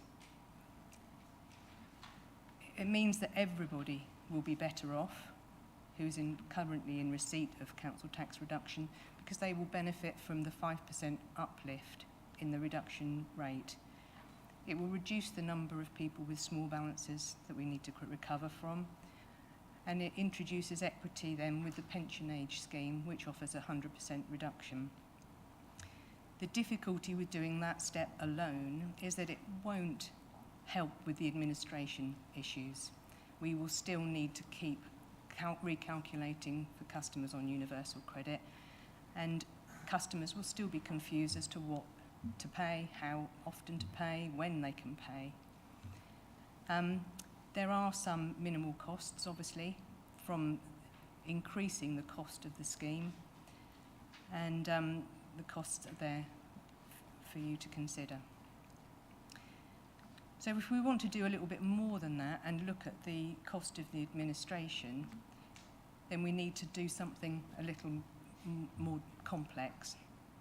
So option 2 introduces a banded scheme for those customers on universal credit, which will reduce the administrative churn in so much as that with use of a banded income, those customers who have minimal change in their earnings will not require recalculation at all. It also reduces those numbers of people who we have to look at calculating entitlement to just those customers who are on universal credit with earnings. So those customers who are in receipt of universal credit but have personal independence payments will receive full council tax reduction. It will reduce the number of bills that we need to send. It will reduce the number of times we recalculate it. It will encourage those people who have earnings level at the lower or midpoint ranges to be able to increase their earnings without detriment or fear of loss of council tax. And it introduces some equity as well. So regardless of the council tax that that person pays, the amount that they will be asked to contribute will be the same because of their income, not because of where they live.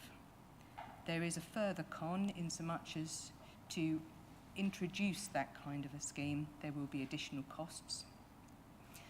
And some customers, because of the midpoint range, will be receiving less council tax reduction on implementation than they would have been had we continued on the old scheme.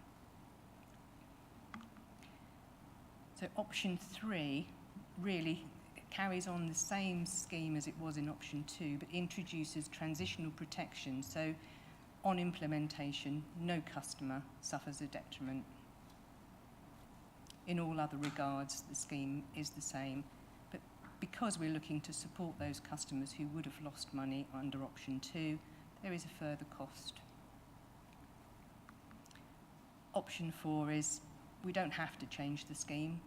There is no compulsion other than we have an opportunity to review it now. Cost of living certainly is a real issue and a hot topic. So we've got an opportunity to look at it, simplify the scheme or not, and option 4 allows to continue as is.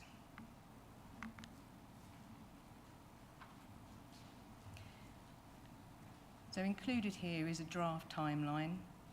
What councillors are asked to do at the moment is to put forward their recommendations and comments for Cabinet, and Cabinet will be asked to give permission to go out for consultation. There will be a 6-week consultation, public consultation, running until the 24th of November, and then we will look to review the findings of the consultation and take another report back to Cabinet for a decision about implementation. There are 2 dates there as to when that decision could be made. But if it were to be implemented, it would take effect from April 23.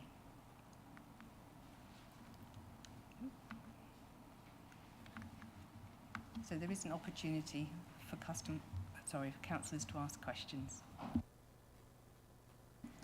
Thank you very much indeed. Questions? Councillor Carter, we'll start with down at the front. Councillor Scott had his hand up first. Oh, I'm sorry. I'm happy to start first. He's deferring to you, Councillor Carter. I do. Thank you.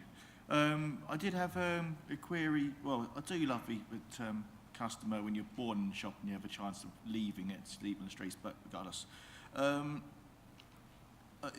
This report specifically refers to universal credit, and it's not just people on universal credits who do have a reduction.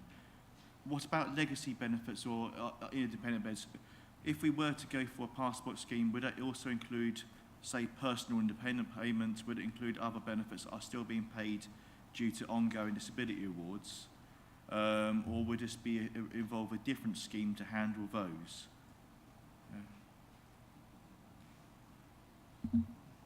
Thank you for your question. Currently, the intention is to just deal with the difficulties that we've encountered with universal credit. The legacy scheme will continue, and it will continue until such time as those customers are transferred onto universal credit, at which point the universal credit scheme will take over. Currently, we're anticipating that the migration from housing benefit to housing costs will take place for working age customers during the year of 2024. So it's likely that we will see a move of customers as they have significant changes, as we've seen currently, or at the point that a managed migration takes place.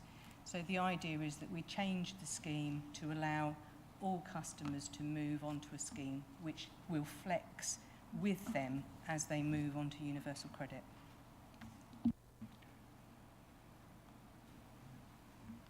I'd say some 2026 in some cases, but certainly. Yeah. Thank you. As we're part of a shared revenues partnership, what does the other council do?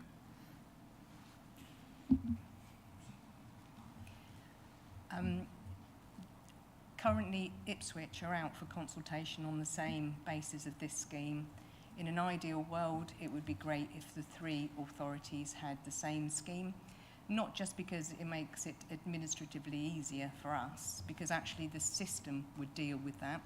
So we could have different income bands or different rates of contribution for each of the authorities.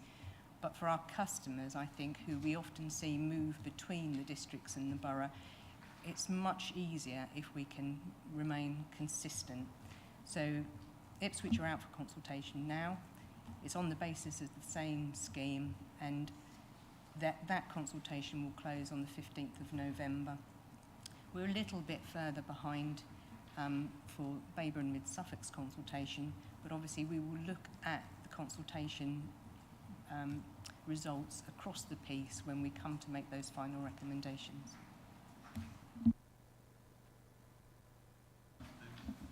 Yeah, thanks. Do Ipswich have a preferred option already, or are all 4 options out for consultation? Ipswich's preferred option is for option 3 in this instance. There doesn't seem to be an awful lot between them, but there's obviously, in my mind, it was between 1 and 2, but it's interesting that they've gone for 3. And I think option 2 has more pros and the slightly cons. And given what you've said about preferring to have a level, everyone being the same, what conclusion have the officers of your team come to about the preferred option? My recommendation is for option 3, for the ease of implementation. And with a transitional protection scheme, we can look to have protection on introduction, and then we can look for people to lose transitional protection once they become better off under the new scheme. We can look to meet the shortfall for longer periods, or we can look to give them less of a reduction for a greater period, and it all comes down to cost. But we do have the flexibility at that point to make choices based on the cost and the desire of the authorities to support those customers in transition.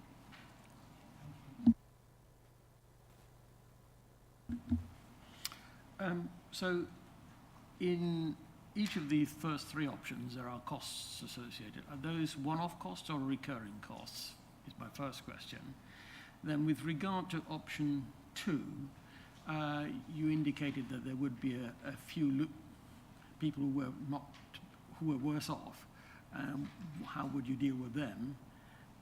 And finally, I understood that you thought that automation was not a means by which we might automate or deal with the administrative processes involved, which seems counterintuitive to me, because the more transactions that you need to deal with on a regular basis, the better it could be managed with an automated process. So I'd like to get your thinking on that. I'll try and cover all of the councillors' points.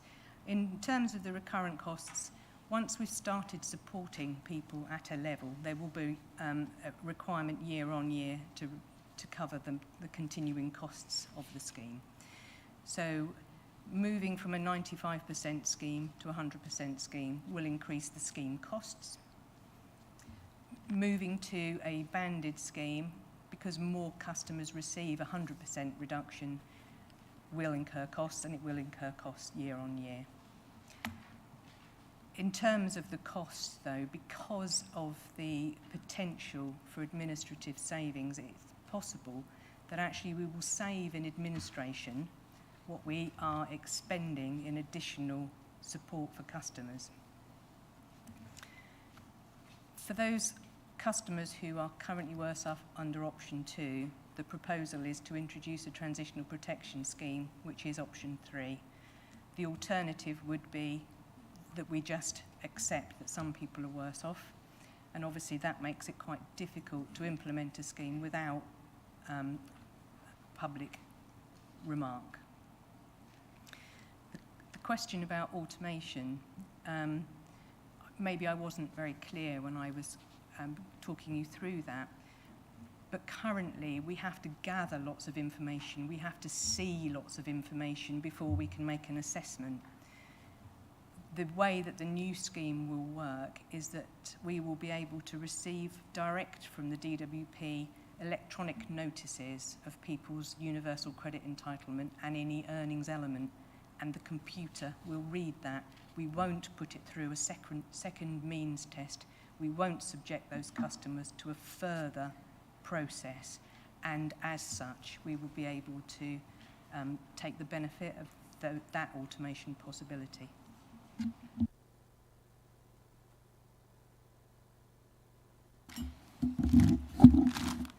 Hi. What do we know about the harm that 5%'s doing to people on UC and that?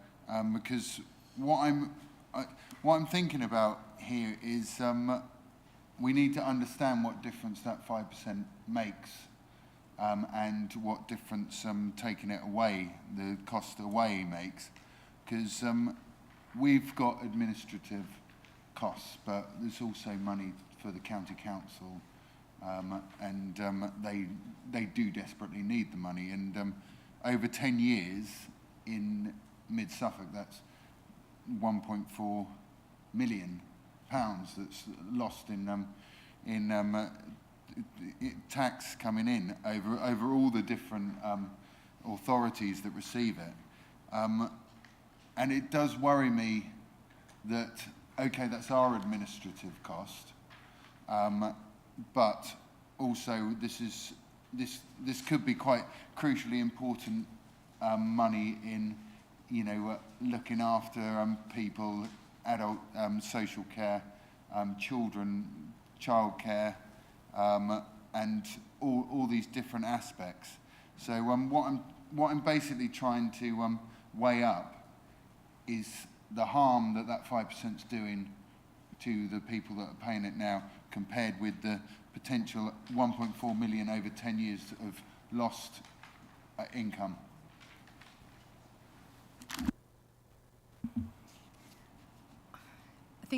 I think the answer is, the expectation is that people pay that 5%.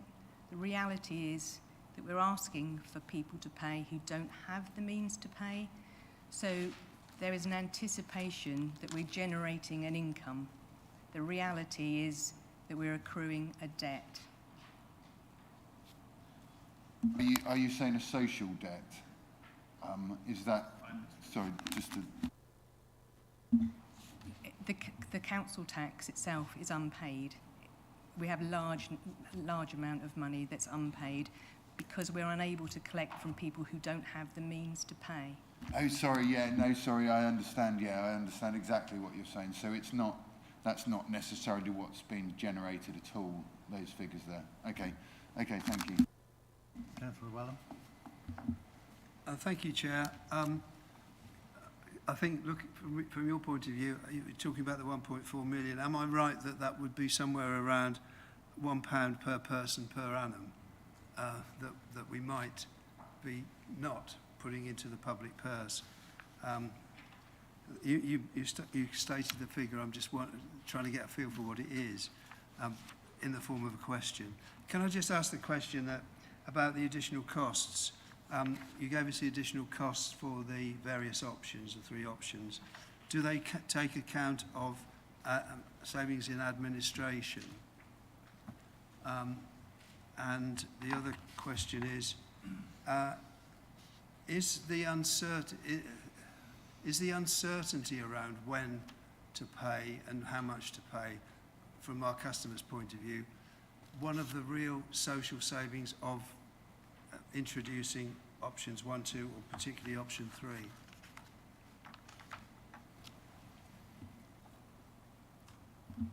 The additional costs in the report don't take into account any admin savings at this time. The way that the partnership contributions are worked out annually in retrospect based on the churn. It is true that reducing the churn will reduce the cost on the authority to undertake the administration. In terms of the uncertainty, options 2 and 3 will allow customers on universal credit to receive a bill at the start of the year and not receive repeat bills every time the universal credit is recalculated. So it certainly reduces the uncertainty for customers. Thank you.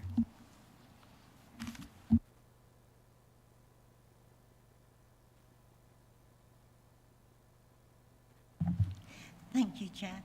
That's really clear to understand. Thank you very much, Rebecca. One of my concerns is in Sudbury, we have quite a few people who find it very difficult to understand things, particularly if it's using a computer. And so at the moment, we have your staff at an access point for 2 days a week. And I'm wondering, early days when this is changed, would it be possible to maybe have an extra day in Sudbury Library? At the moment, it's Mondays and Thursdays. When we have a bank holiday, they only have 1 day. Yes, it would be more admin costs, but some of the people that we deal with, we get at least 40 a week, still go to the town hall because they really just don't get it. And I'm talking about people that do have difficulties, learning difficulties, and some of our elderly. So I just wondered if that could be considered. And I think option 3 sounds really sensible. Do you understand what I'm trying to say? Councillor Ayres, if I could just interject there, I think that is outside of what we're discussing today, the frequency of visits to Sudbury, but I'm sure it's something that the portfolio holder for finance will take on board as a comment from there. But that doesn't stop the last part of your question being put forward.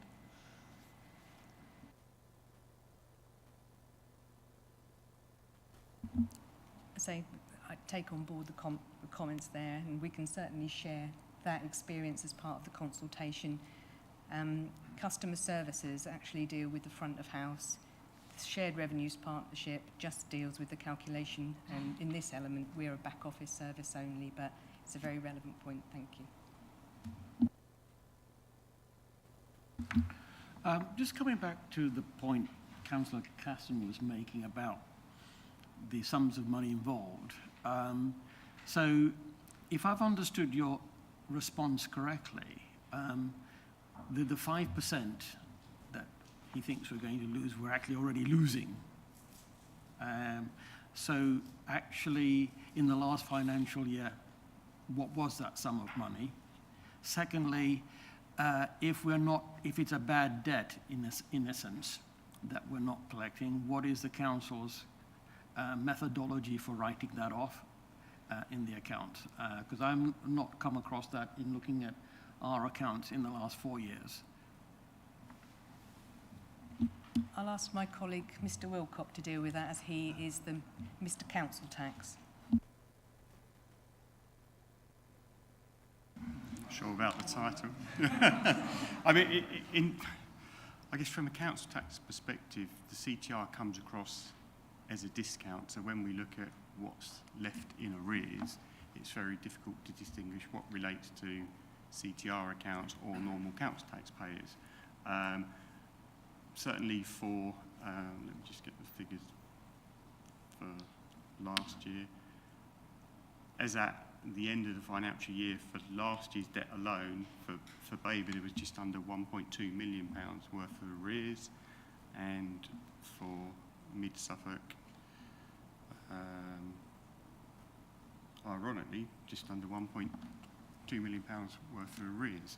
But we do have arrears that go back some years, so we will endeavour to try and collect over a period of time until such time as perhaps it becomes uneconomical to collect, or perhaps the individual has gone down the route of a debt relief order or bankruptcy. So I guess some of it we will collect over time, some of it won't, and it could be built into that bad debt provision that is calculated by finance. At the end of the year, our overall collection is around about sort of 98.3% within year. Where we have been able to look at CTR cases, we probably get about 75% in year. But then what we have to do for non-payment is, go down that recovery route and try and work with customers. Worst case scenario, we end up with an attachment, which, it's £3.75 a week, so that can take some time to collect. But, the bad debt provision is, as I say, calculated by finance and does appear in the statement accounts, and they will look at the level of arrears and how many years they go back. Rebecca, I don't know, in terms of how you calculate the bad debt provision, can you fill that gap? I don't have that information to hand at the moment about how that's calculated and what that value is, but I can certainly take it away and dig that out. Councillor Carter. Thank you.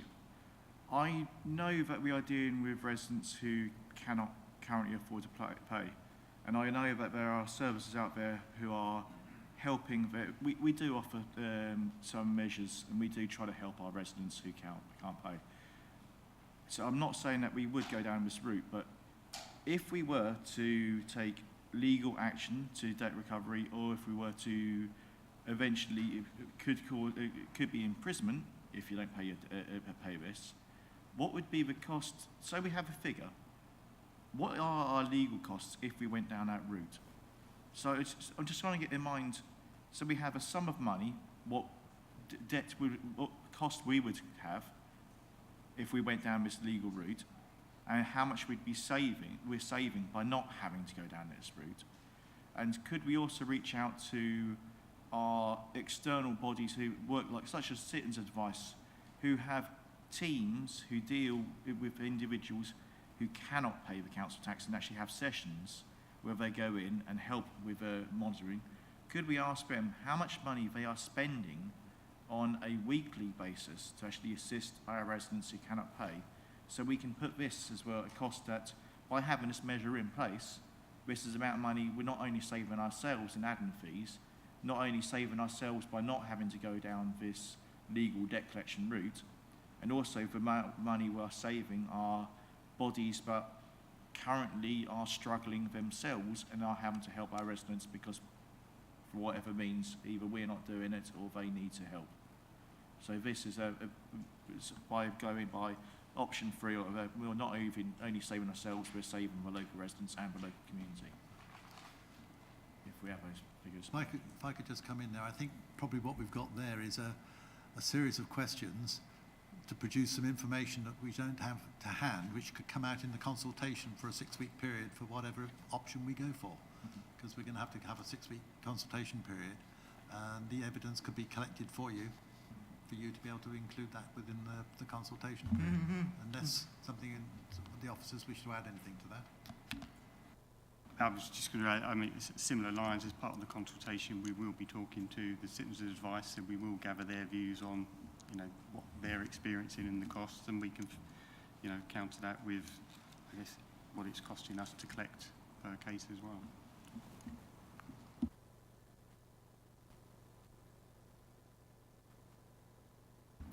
Yeah, first of all, I'd like to thank the officers for the report because it's very concise.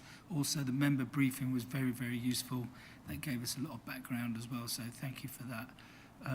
Unless other members have got comments, I'd like to propose that we accept the recommendation and with option 3 as the preferred option, unless there's strong opposition to that. Do you have a seconder for that? Quite a few hands gone up, right? Before we go into further into debate, has anybody got any other questions? Don't want to leave anybody thinking I haven't had my question answered. Councillor, Just the question rather than the yeah, no, absolutely. There's been some questions about the costs, and Councillor Caston rightly says that we've got to look at the costs to the other authorities like the County Council. Do they, presumably they get a say in the consultation, but do they actually, if say our cabinets approve, at the district level approve the option 3, say, does the County Council cabinet have to approve it as well? Or do they just, we basically have decision powers, not the county. Again, as one of the stakeholders, Suffolk County will feed into that consultation, but I think ultimately it will be a district decision. You know, it will go for full council decision.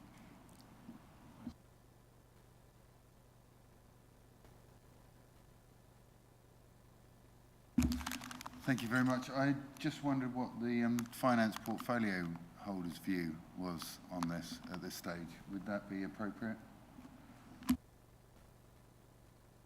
And whether he wants to commit himself before the Cabinet meeting on Monday? Well, yeah, my view is quite simple. I always think that we should aim for maximum benefit at minimum cost. I don't see any point in spending £1,000 trying to collect 10. And the more we can simplify any system, it'll make it much easier for people to understand and for people to pay the funds. We won't need to tie up CAB trying to explain our complicated systems. So I think everything we can do to make it simpler and fairer and more beneficial, we should do it. And I believe that the administrative costs that will be reduced as a result of making it simpler will probably more than cover any loss that we'd like to make. Well, I think the portfolio holder for finance has succinctly sort of encapsulated quite a lot of what might have been there in debate. Does anybody have anything else to say before we move to a vote? We've had a proposal that's been seconded for option 3. Who was your seconder? Your seconder. I don't know who seconded. Lindsay. Councillor Lindsay. Lindsay, Scarf, Ayres. Take your pick. Thank you, Chair. I just need one seconder, please. Councillor Lindsay then. Has anybody anything else to say on the debate? Then we'll move to the electronic vote. Oh, sorry. Sorry, I'd like to just pick up on what Councillor Busby was saying, because it does seem to me that the recommendations coming from the officers this morning with regard to this are quite sound. And anything we can do to make it a smoother, less complex system, the better it is. Having had to deal with some residents lately, I have to say some of the communication from this council, and I think I can read, have been extremely difficult to follow and understand.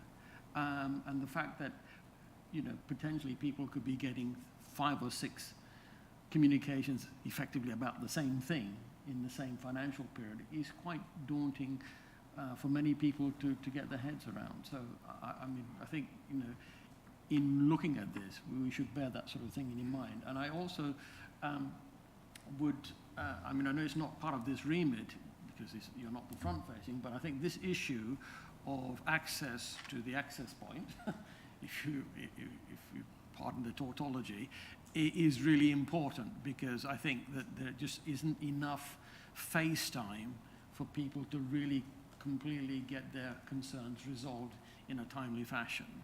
And I think the other side of this coin is looking at that. Thank you. Well, the recommendation does talk about to make comments and recommendations to the council. Well, the recommendation is for option 3. One of the comments can certainly be that the access to FaceTime with advisors on these issues should be increased. You know it's going to be bad when your resident tells you that the CAB can't be moved. I'm not going to comment on that. So can I just clarify, the options we're considering now are what we consult on in the future. There's not a recommendation, because obviously we need that consultation before. Well, we're making a recommendation to Cabinet. Cabinet then make a decision on what is going to go out to consultation. What goes off to consultation? It's not a decision on what option we would prefer in the long term. It's a option on what goes out to consultation. Sorry. I'll leave that to the officers to unravel. I'm just trying to get it clear. No, just to clarify, at this stage, we're looking for Cabinet to agree a period of consultation not to implement a scheme. So we will have then a 6-week consultation period, at which time we'll come back, we'll review, and we will report back to Cabinet and then to full council for a decision on whether a scheme is implemented. No, thank you. That's what I thought, but I was just making sure that I knew what I was voting for.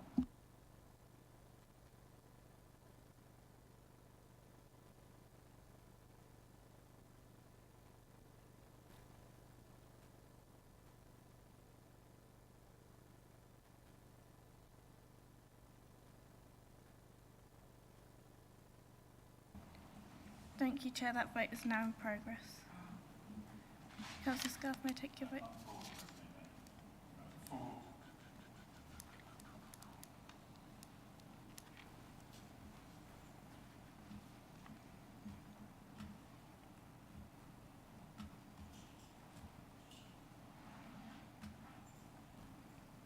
Thank you, Chair. That is 9 votes for. That's unanimous.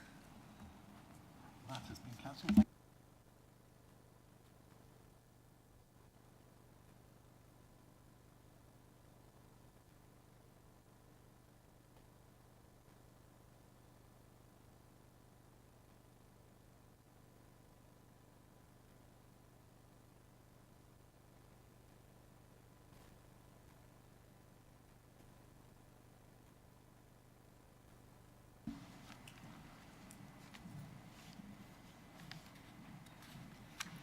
Thank you. We move on then to item 9 on the agenda, JOS/22/10, Information Bulletin, Shared Legal Services Performance Monitoring and the Split of New Legal Matters. I'd like to invite Nigel Delou, sorry, beg your pardon. Thank you, Delou, Chair. to introduce the Information Bulletin to the committee. Sorry, Chair. Councillor Caston. Oh, sorry, yes. Sorry, Mr. Chairman, I'm terribly sorry. I've got an event for my chairman's charity this afternoon that starts at 2 o'clock, and I'm getting to the point now where I won't have a lot of, well, any buffer time in between going to the event and organising it and getting home first and doing that. With your permission, may I leave the meeting at this point? I don't know what would happen if I didn't get my permission, but yes, certainly. Of course, I'll stay until the end of the meeting, Mr. Chairman. You may be excused. Thank you. I hope it's a successful event. Thank you very much.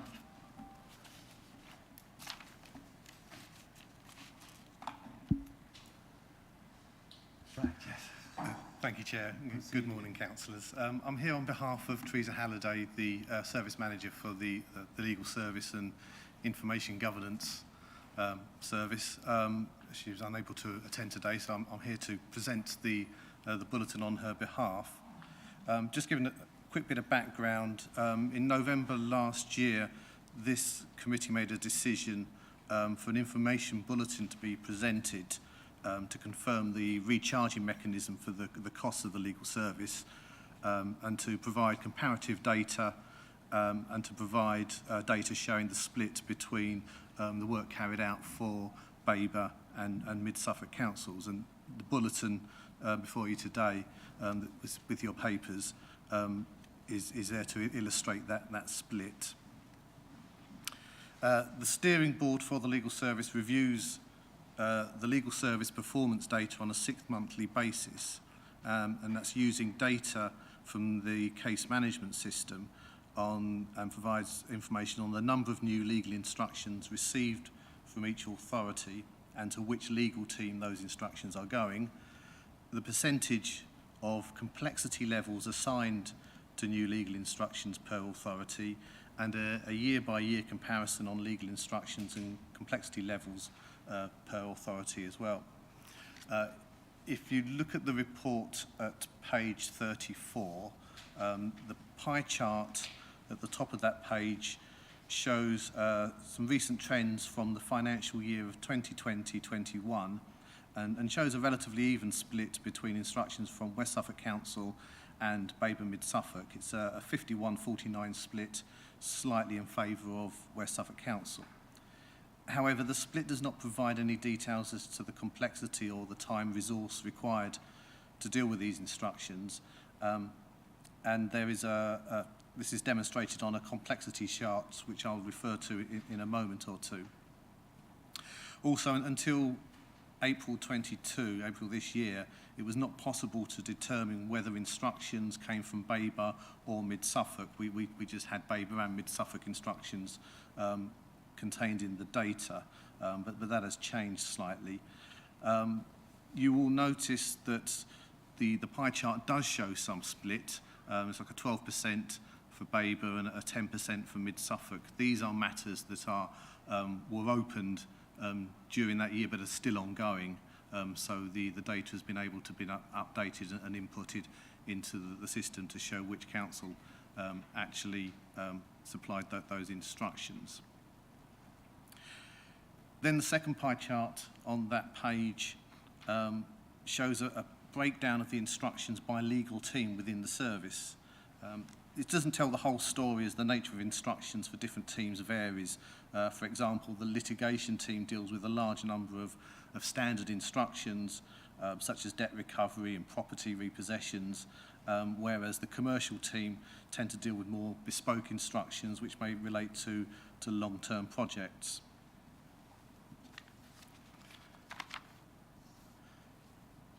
Onto the actual workload that can be ascertained by assigning a complexity score. This is a very simple system that we use. As you can see from the chart at the top of page 35, it's a simple scoring system. It's just sufficient to demonstrate the nature of instructions in respect of the time and the level of expertise needed to complete those tasks. And it's calculated by scoring on 2 scales of time and expertise, resulting in a complexity score of 1 to 7. For example, complexity 1 will be a task that can be carried out by a junior team member. It'll take no more than a week to complete, and usually with little or no research required. At the other end of the scale, you'll have a complexity 7 matter, which will be a very complex issue with significant consequences for the council financially, corporately, and reputational. Usually these tasks are undertaken by a senior member of the team with sufficient post-qualification experience, or by a team of officers, and it will continue for a period of over 3 months.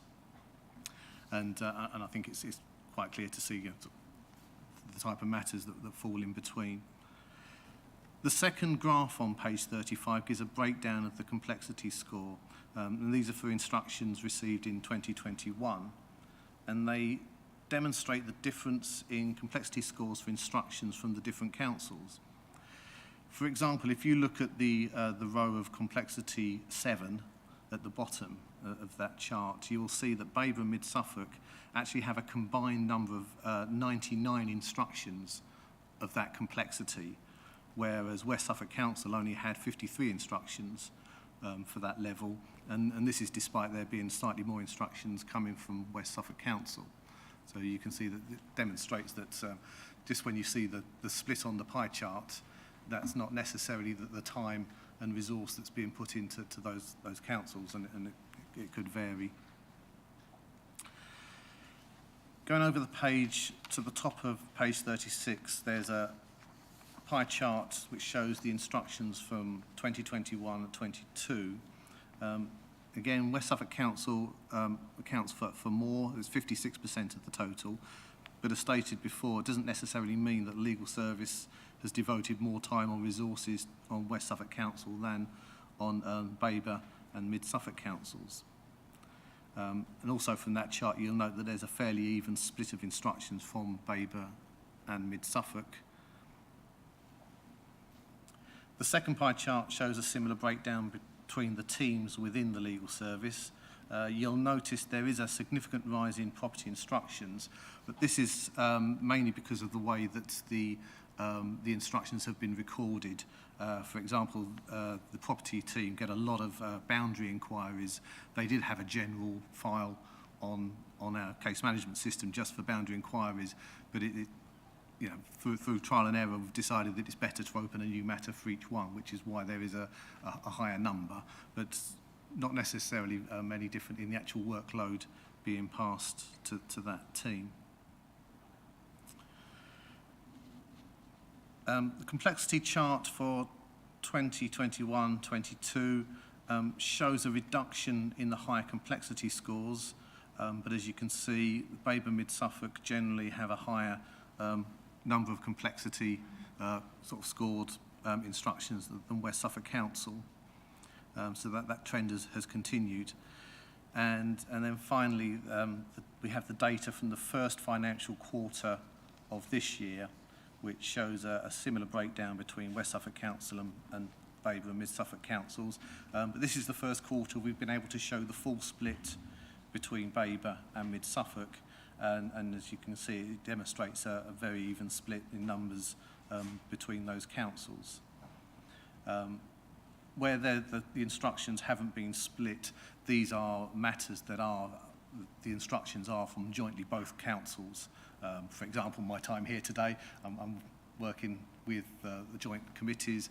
There may be projects that both councils are working on, and obviously there's legal input to that, so they are down as a joint Babergh Mid Suffolk statistic. I'm happy to answer any questions that you have. I may have to defer to the steering group, the steering board, or to Teresa, the service manager, and we'll certainly get back to you. But if you have any questions now for me, I'll happily try to answer them for you. Thank you, Chair. Well, before you get bogged down with too many legal questions from the team here, just one quick one. Looking at the top of page 37, where it's talking about the complexity split for 21-22, the fact the number of complexity 7s has dropped right off, is that because of those new instructions, or could it be that it's just that there's an awful lot of old ones that are clogging up the system? No, these will be new instructions. So it could be the number of 7s being investigated could be considerably higher. It could be. It's never going to be a level graph with these matters. We do have periods where they all seem to come at once, you know, the big projects and things like that.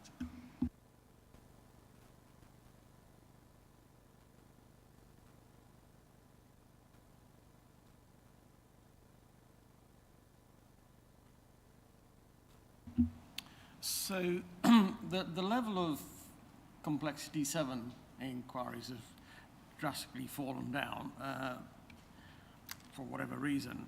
But the ones that we've had before, so that would be in the chart on page 35, there were a significant number, over 100. How are they progressing? I mean, are they reducing, even though we've got some new ones? And the second part of my question is, although the splits on new instructions fairly even between West Suffolk and Babergh and Mid Suffolk, are the costs associated on the same level or not? In answer to your first question, I really don't know. We'd have to drill down into the data to get that kind of information for you as to what's happening with the high complexity matters. In respect to the second one, that is an easier question to answer, and the answer it is generally an even split. We are your in-house legal service. We do not actually charge for each individual matter. We have to time record that. We have a case management system, and that's what we do, but we don't actually recharge. The only recharge that happens is between the two councils, and that's because some of the members of the legal team are employed by West Suffolk Council, other members are employed by Babergh Mid Suffolk, and as you can imagine, it's not a 50-50 split. It changes and varies, and so there's obviously some complicated calculations that go on between the two councils that so that they kind of pay each other to make sure that they are getting their fair share and paying for their fair share of the legal service. I hope that answers your question. Yeah, thanks, Nigel. That does answer those questions, but I guess, is the trend towards more or less litigation then? The trouble with and litigation is my team. I'm the business partner for that team. The trouble with litigation is that it tends to capture everything that doesn't fall under all the other matters that are, you know, property, planning, and sort of commercial. We do tend to catch the left field instructions sometimes, and we do assist the other teams. Like we will assist the planning team with enforcement matters and things like that, and also with the property team, we assist them with repossessions and things like that, and certain enforcement types of things. So it is quite fluid. We have this matrix working where we will, you know, we don't sit in our silos and just do what's in our area. We do actually work across the team where we can. We do have quite a good range of knowledge within the legal service, but it always changes. I'll have a period where I'm doing nothing but licensing hearings, and then it'll be on to sort of criminal action where we prosecute for health and safety and food safety and things like that. So there's never a typical period where we're getting the same things all the time. It changes, ebbs and flows. Just one point I would just like to ask, and that is, this gives us a lot of detail about the workload that is on the council, on the shared legal team. What is the churn like in terms of staff? Because we hear about that a lot in the press, of legal teams changing and all the rest of it. It's pretty good, actually.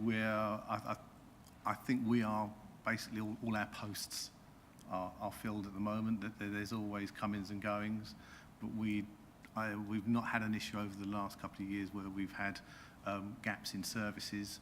It's something that's always being looked at. It's always under review, as it is right across the council with all directorates and teams. But I think if Teresa was here, I'm sure she would give quite a glowing report in that we have quite a good success in recruitment, and we certainly have done over the last 2 or 3 years.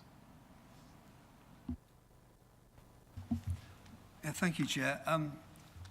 Have I got this right? It looks as if from 2020 to 21, and then compare 21-22 with that, the number of matters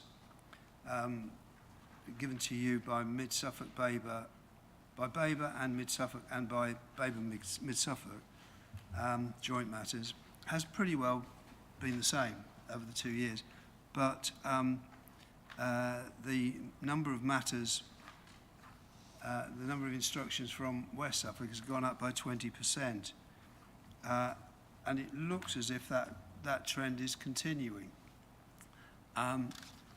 Is that like? Am I right? I think I am. And also the complexity of the matters from Mid-Suffolk and Babergh Mid-Suffolk has gone down from 1 year to the next. If I'm right, does that at some point, perhaps at the end of the financial year or during the financial year after that, does that somehow manifest itself in financial terms? That'll be a question I'll have to refer to the steering board. It's difficult to say because, like I say, we have started changing the way we accept instructions. For example, with the property ones, the numbers have gone up, but the work hasn't actually gone up. It's more or less the same. Yeah. I couldn't really answer you as to in respect of whether we are gradually spending more time with West Suffolk matters or with Babergh Mid-Suffolk. From my experience, I'd say no, but I can't speak for the other teams.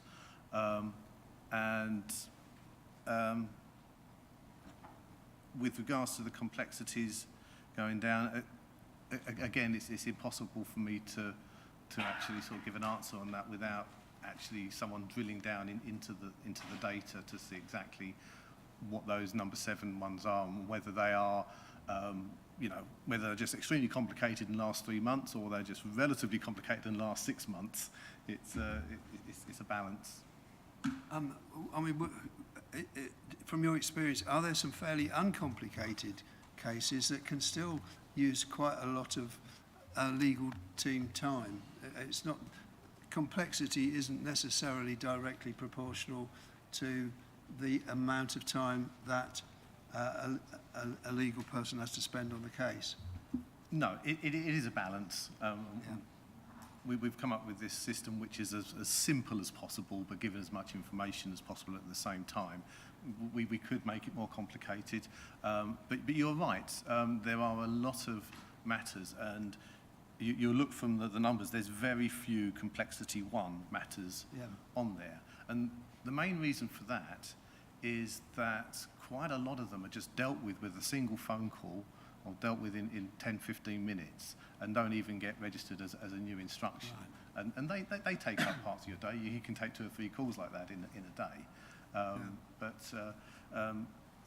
So yes, I don't think we're ever going to be able to be in a position where we can guarantee Babergh and Suffolk are going to get 50% of the time, and West Suffolk are going to get 50% of the time. But it's something that has to be reviewed, and I'm sure will be. And if there is any issues with on the cost aspect, like I say, that's dealt with at a top level between council and council, and I'm sure they will look at the data and say, well, this is the value you've had. This is what you pay for that value. And if I may, Chair, the staff time recording system allows for that to be done in quite some detail. Yes, it's a system. It's called Norwell. It's a system we've used from the start of when we first became the shared legal service back in 2017. I believe it's actually up. So it may be up for review in the next year or so. But it's a system that's gives quite a lot of detail as to the time you're spending, what you're spending on that time. So you're not just recording time for a particular matter, you're also telling the system what you're doing as well, whether it's being at court, being at meetings, and things like that. So there is quite a lot of detail contained within that system. Thank you. One last one then. Not a question, Chairman, but a suggestion. I mean, I do like pie charts, but I think actually for the purposes of comparison, we could do with only 2 charts, which actually showed the 2 financial years side by side in a bar chart format. And then it would easily address Councillor Wellham's issue in terms of looking at it in terms of... I'm sure we will pass on the comments about presentational skills to the legal team. Thank you. And if you don't receive a summons in the post, you'll be all right. Right, that report was for noting, so if nobody's got any more points, thank you very much indeed for your time. Thank you. I'm sure it will be billed to us accordingly.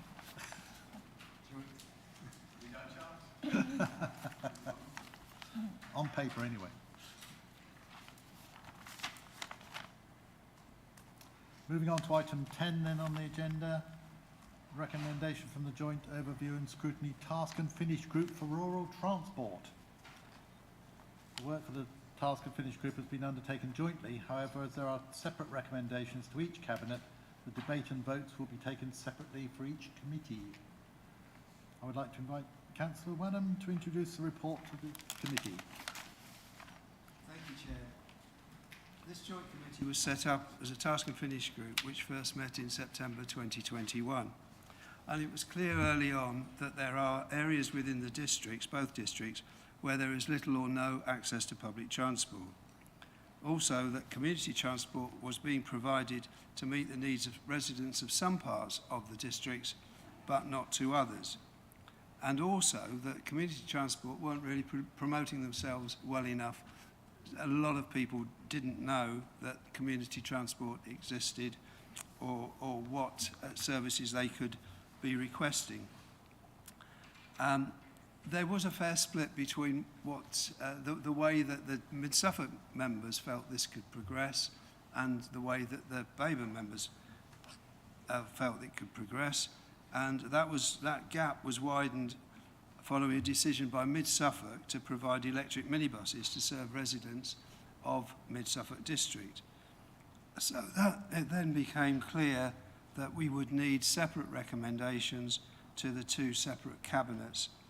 And that's the reason why we have, on page 39, the two sets of recommendations. So thank you, Chair. That's all I think I need to say by way of introduction. Questions?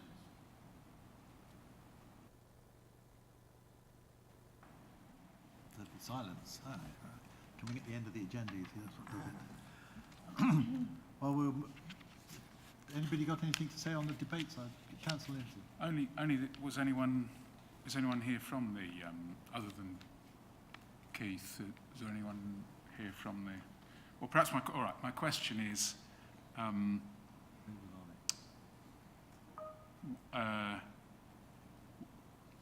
what was the reason that the Babergh one doesn't want to do a survey of residents, I suppose, is the question. Because Mid-Suffolk are doing a survey of residents in an urban and rural area. Babergh are just asking for to use the evidence from data that the community bus companies collected. Chair, would you like me to answer that? The main reason is a financial one, that fairly bluntly, Babergh haven't got any money that they're recommending is put into this, but Mid-Suffolk have already decided to put money into the minibuses and therefore into how best to use the minibuses. So that's the reason that it's completely different across the between the two districts. Okay. Well, it occurs to me that we ought to Babergh ought to take a leaf out of Mid-Suffolk's book and look into whether we can find the money for a couple of buses go around Sudbury. Well, I think the people of my ward and parts of the peninsula would have a little bit to say about that, because they don't have any buses of any description, let alone an electric one taking them somewhere. So I think it's something that has to be looked at separately by the two different councils and looked at in the light of their own environmental surroundings. So, but I thought we were considering this as two separate councils anyway. Well, so, yeah. so I suppose my recommendation to the Babergh cabinet is that, you know, we approve this for now, but also investigate the affordability of supporting a sort of hopper bus around our main town. Which main town? Sorry, Councillor Davis. Yeah, sorry. Is it possible to have that as an amendment and have that proposal from Councillor Lindsay is part of our recommendation? There can be an additional recommendation. And I would definitely endorse it, but not just for a town, but for to look at the whole district and how it can be done. I think it became quite clear that the community buses were not publicised very well by county council, and the service buses were becoming increasingly few and far between in their service. So it was difficult trying to sort of match the two up together. So something that looks at it again would obviously be of benefit to the residents of the district. Yeah. So you'd like to propose that for the Babergh recommendation? Oh. Did you get some wording on that? Councillor Lindsay, would you mind just repeating what you just said, please? Less than a full so page. I think we leave 1.1 and 1.2 yeah. recommendations as they are, yeah. and then 1.3 would be that the Babergh Overview and Scrutiny Committee recommend to the Cabinet that the feasibility of what's the word they're using, of a bus service. We have electric minibus. Well, I think it was a scheme they were talking about, wasn't it? Yeah, I mean, as I understand it, that sort of goes around Stowmarket. It's in the Stowmarket area, I presume. It takes people to Stowmarket. So, yeah, the feasibility of having providing a shopper bus for the Sudbury area.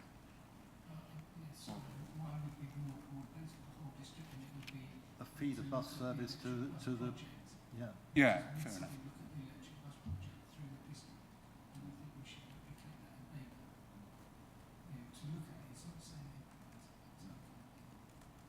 Yeah. So to investigate the feasibility of a, did you say electric bus project? Similar to Suffolk's. Councillor Ayres. Thank you, Chair. I'd also maybe like to add to that, we have severe problems in Sudbury with the local transport, the buses, terribly overloaded, dangerously. If we could maybe consult with Suffolk County Council and Education, because that is a serious problem, because there's double the amount of children on a school bus to go to Bury, or college bus to go to Bury at the moment. So if we could liaise with Suffolk County Council. Know what you think, Derek? Yeah, I think that's part of the original recommendation anyways.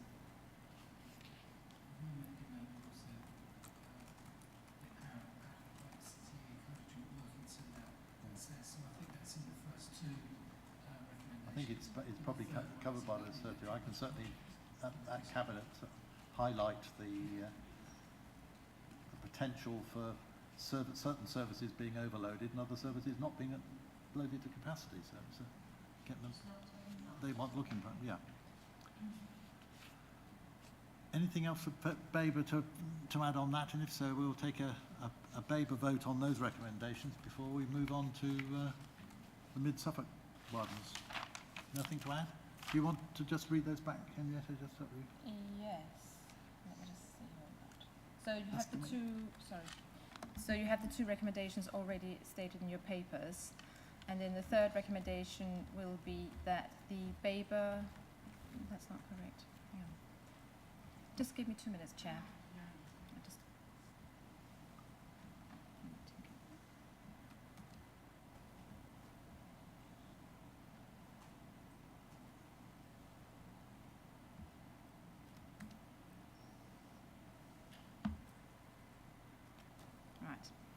So, that the Joint Overview and Scrutiny Committee recommends to Cabinet that the feasibility of providing an electric bus project throughout the district, similar to that being implemented by Mid-Suffolk, It's investigated.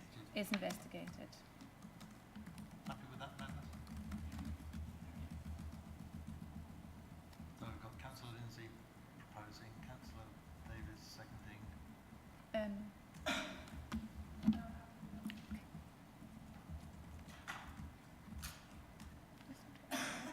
That's all right, we're just getting geared up for the electronic vote.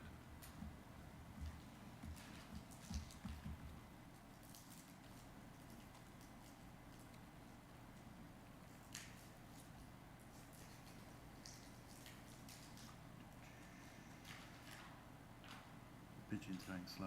Yeah, I hear that. Yeah. Thank you, Chair. That vote is now in progress for Babergh members only. Councillor Lindsay, may I take your vote verbally, please? Yes, in favour.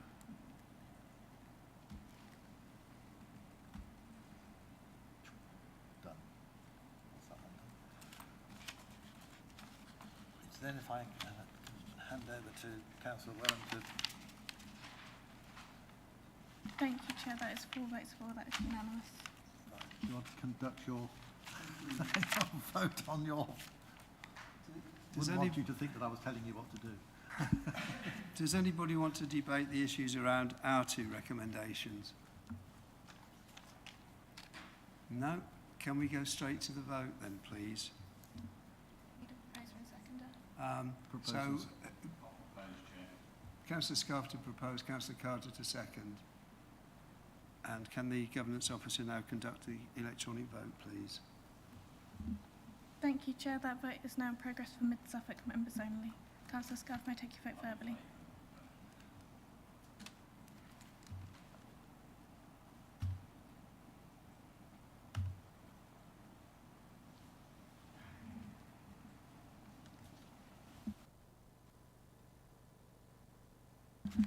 Thank you, Chair. That is 4 votes for. That's unanimous. Well, both those proposals were accepted and will be passed on to the appropriate cabinets. Moving on then to item 11, Overview and Scrutiny Committee Action Tracker. Do members have any comments at all?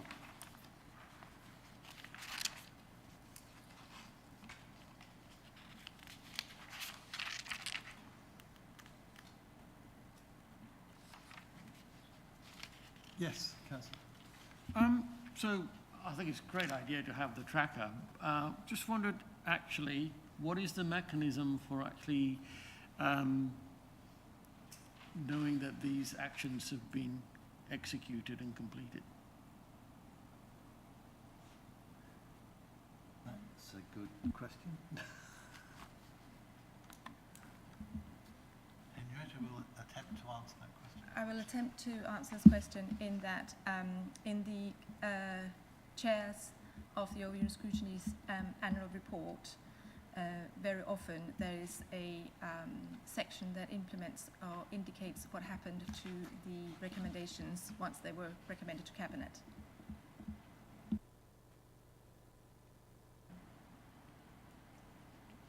And as the Overview and Scrutiny Chairman report to Cabinet quite frequently, to Council quite frequently as well, they would be updated there, of course, as well. Well, I'm not sure that they do get reported then at Council. Councillor Wellham will put me right if I'm wrong.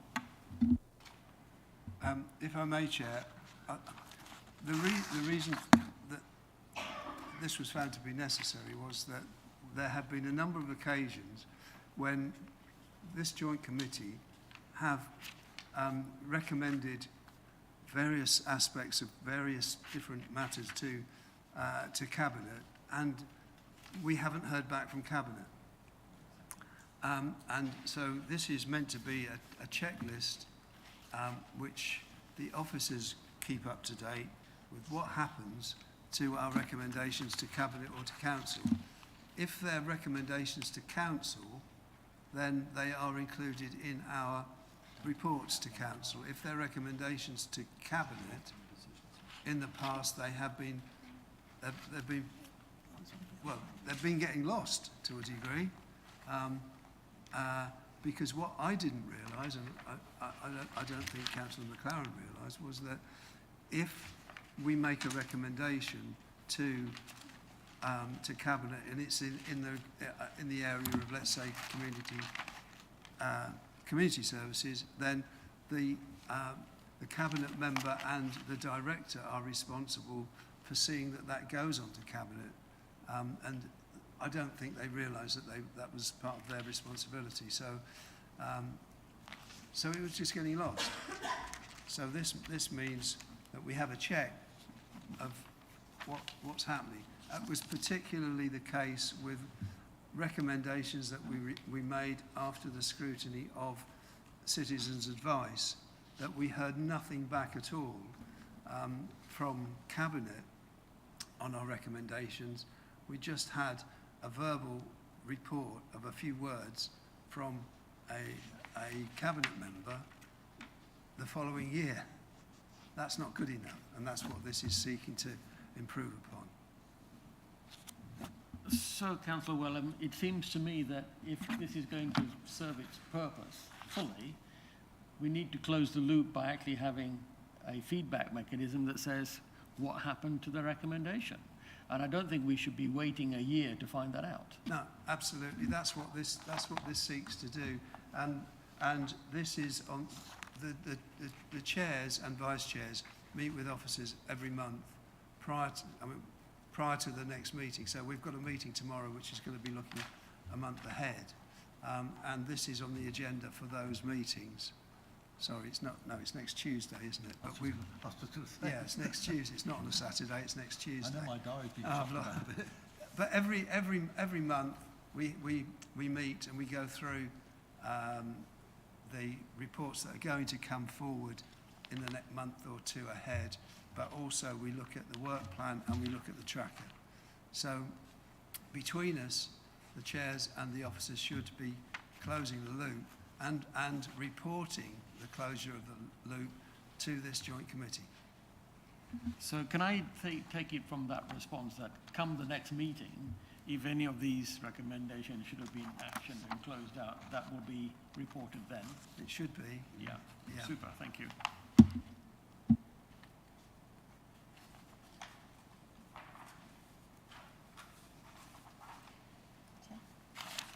Sorry, I was just seeing if I could find an example there of what's coming up at the next meeting from that. And there probably is one there, but we'll come to that later. Right, moving on then to item 12, forthcoming decisions list. Any comments at all? No. Moving on again. That list is for noting. Babergh and Mid-Suffolk overview and scrutiny work plans. First of all, the Babergh work plan.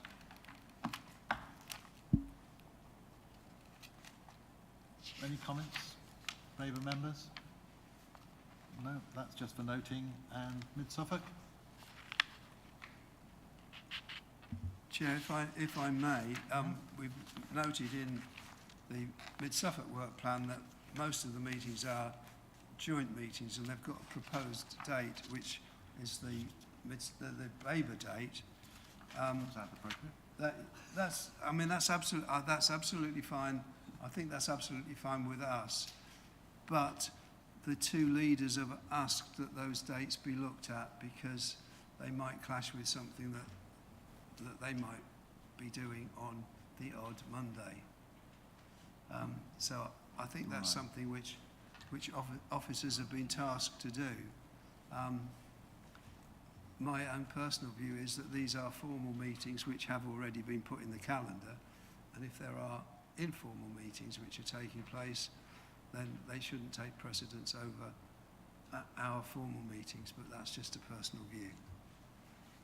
I think I would endorse that as well, because if we can't have a formal calendar, then the whole system gets a bit crazy.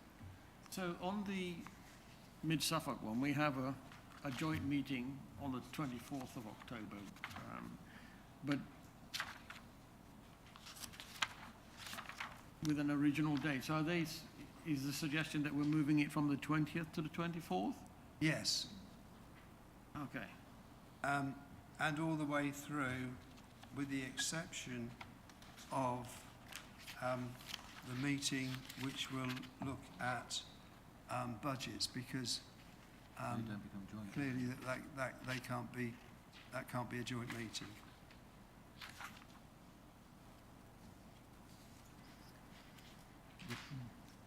Thank you, Chair.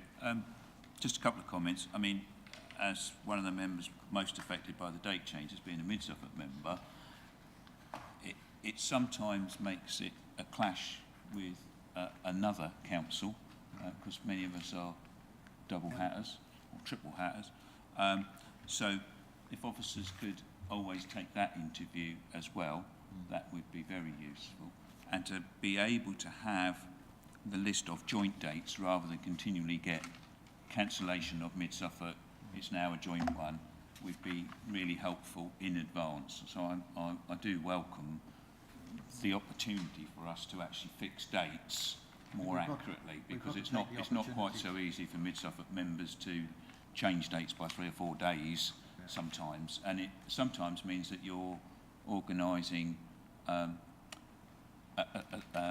substitute potentially in your mind because you've got another commitment where you don't need to, or that you certainly do need to.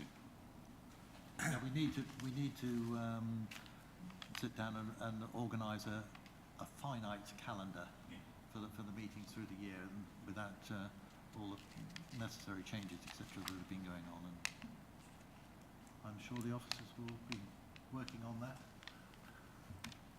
Because of course, ultimately those calendars come before full council for approval.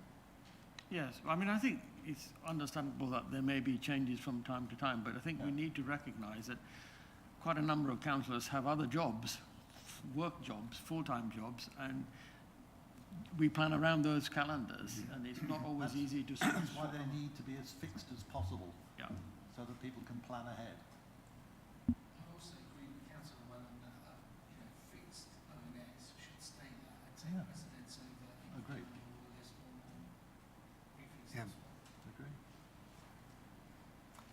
Sorry, Chair, the one big unknown is the month in which the General Fund and the HRA budgets and forward outlook will be coming. We're working with Melissa to bring that forward as soon as possible. As members will recall, by the time we got it last financial year, it was too late to do anything other than spend a long time looking at a PowerPoint, and we gained nothing from that. So Melissa is very keen that we should be given information about the process and the assumptions more at that end of the procedure rather than the final numbers just before they go to Cabinet or just after they've gone to Cabinet. I think that's most likely to be November and most likely to, well, it will then be a separate meeting.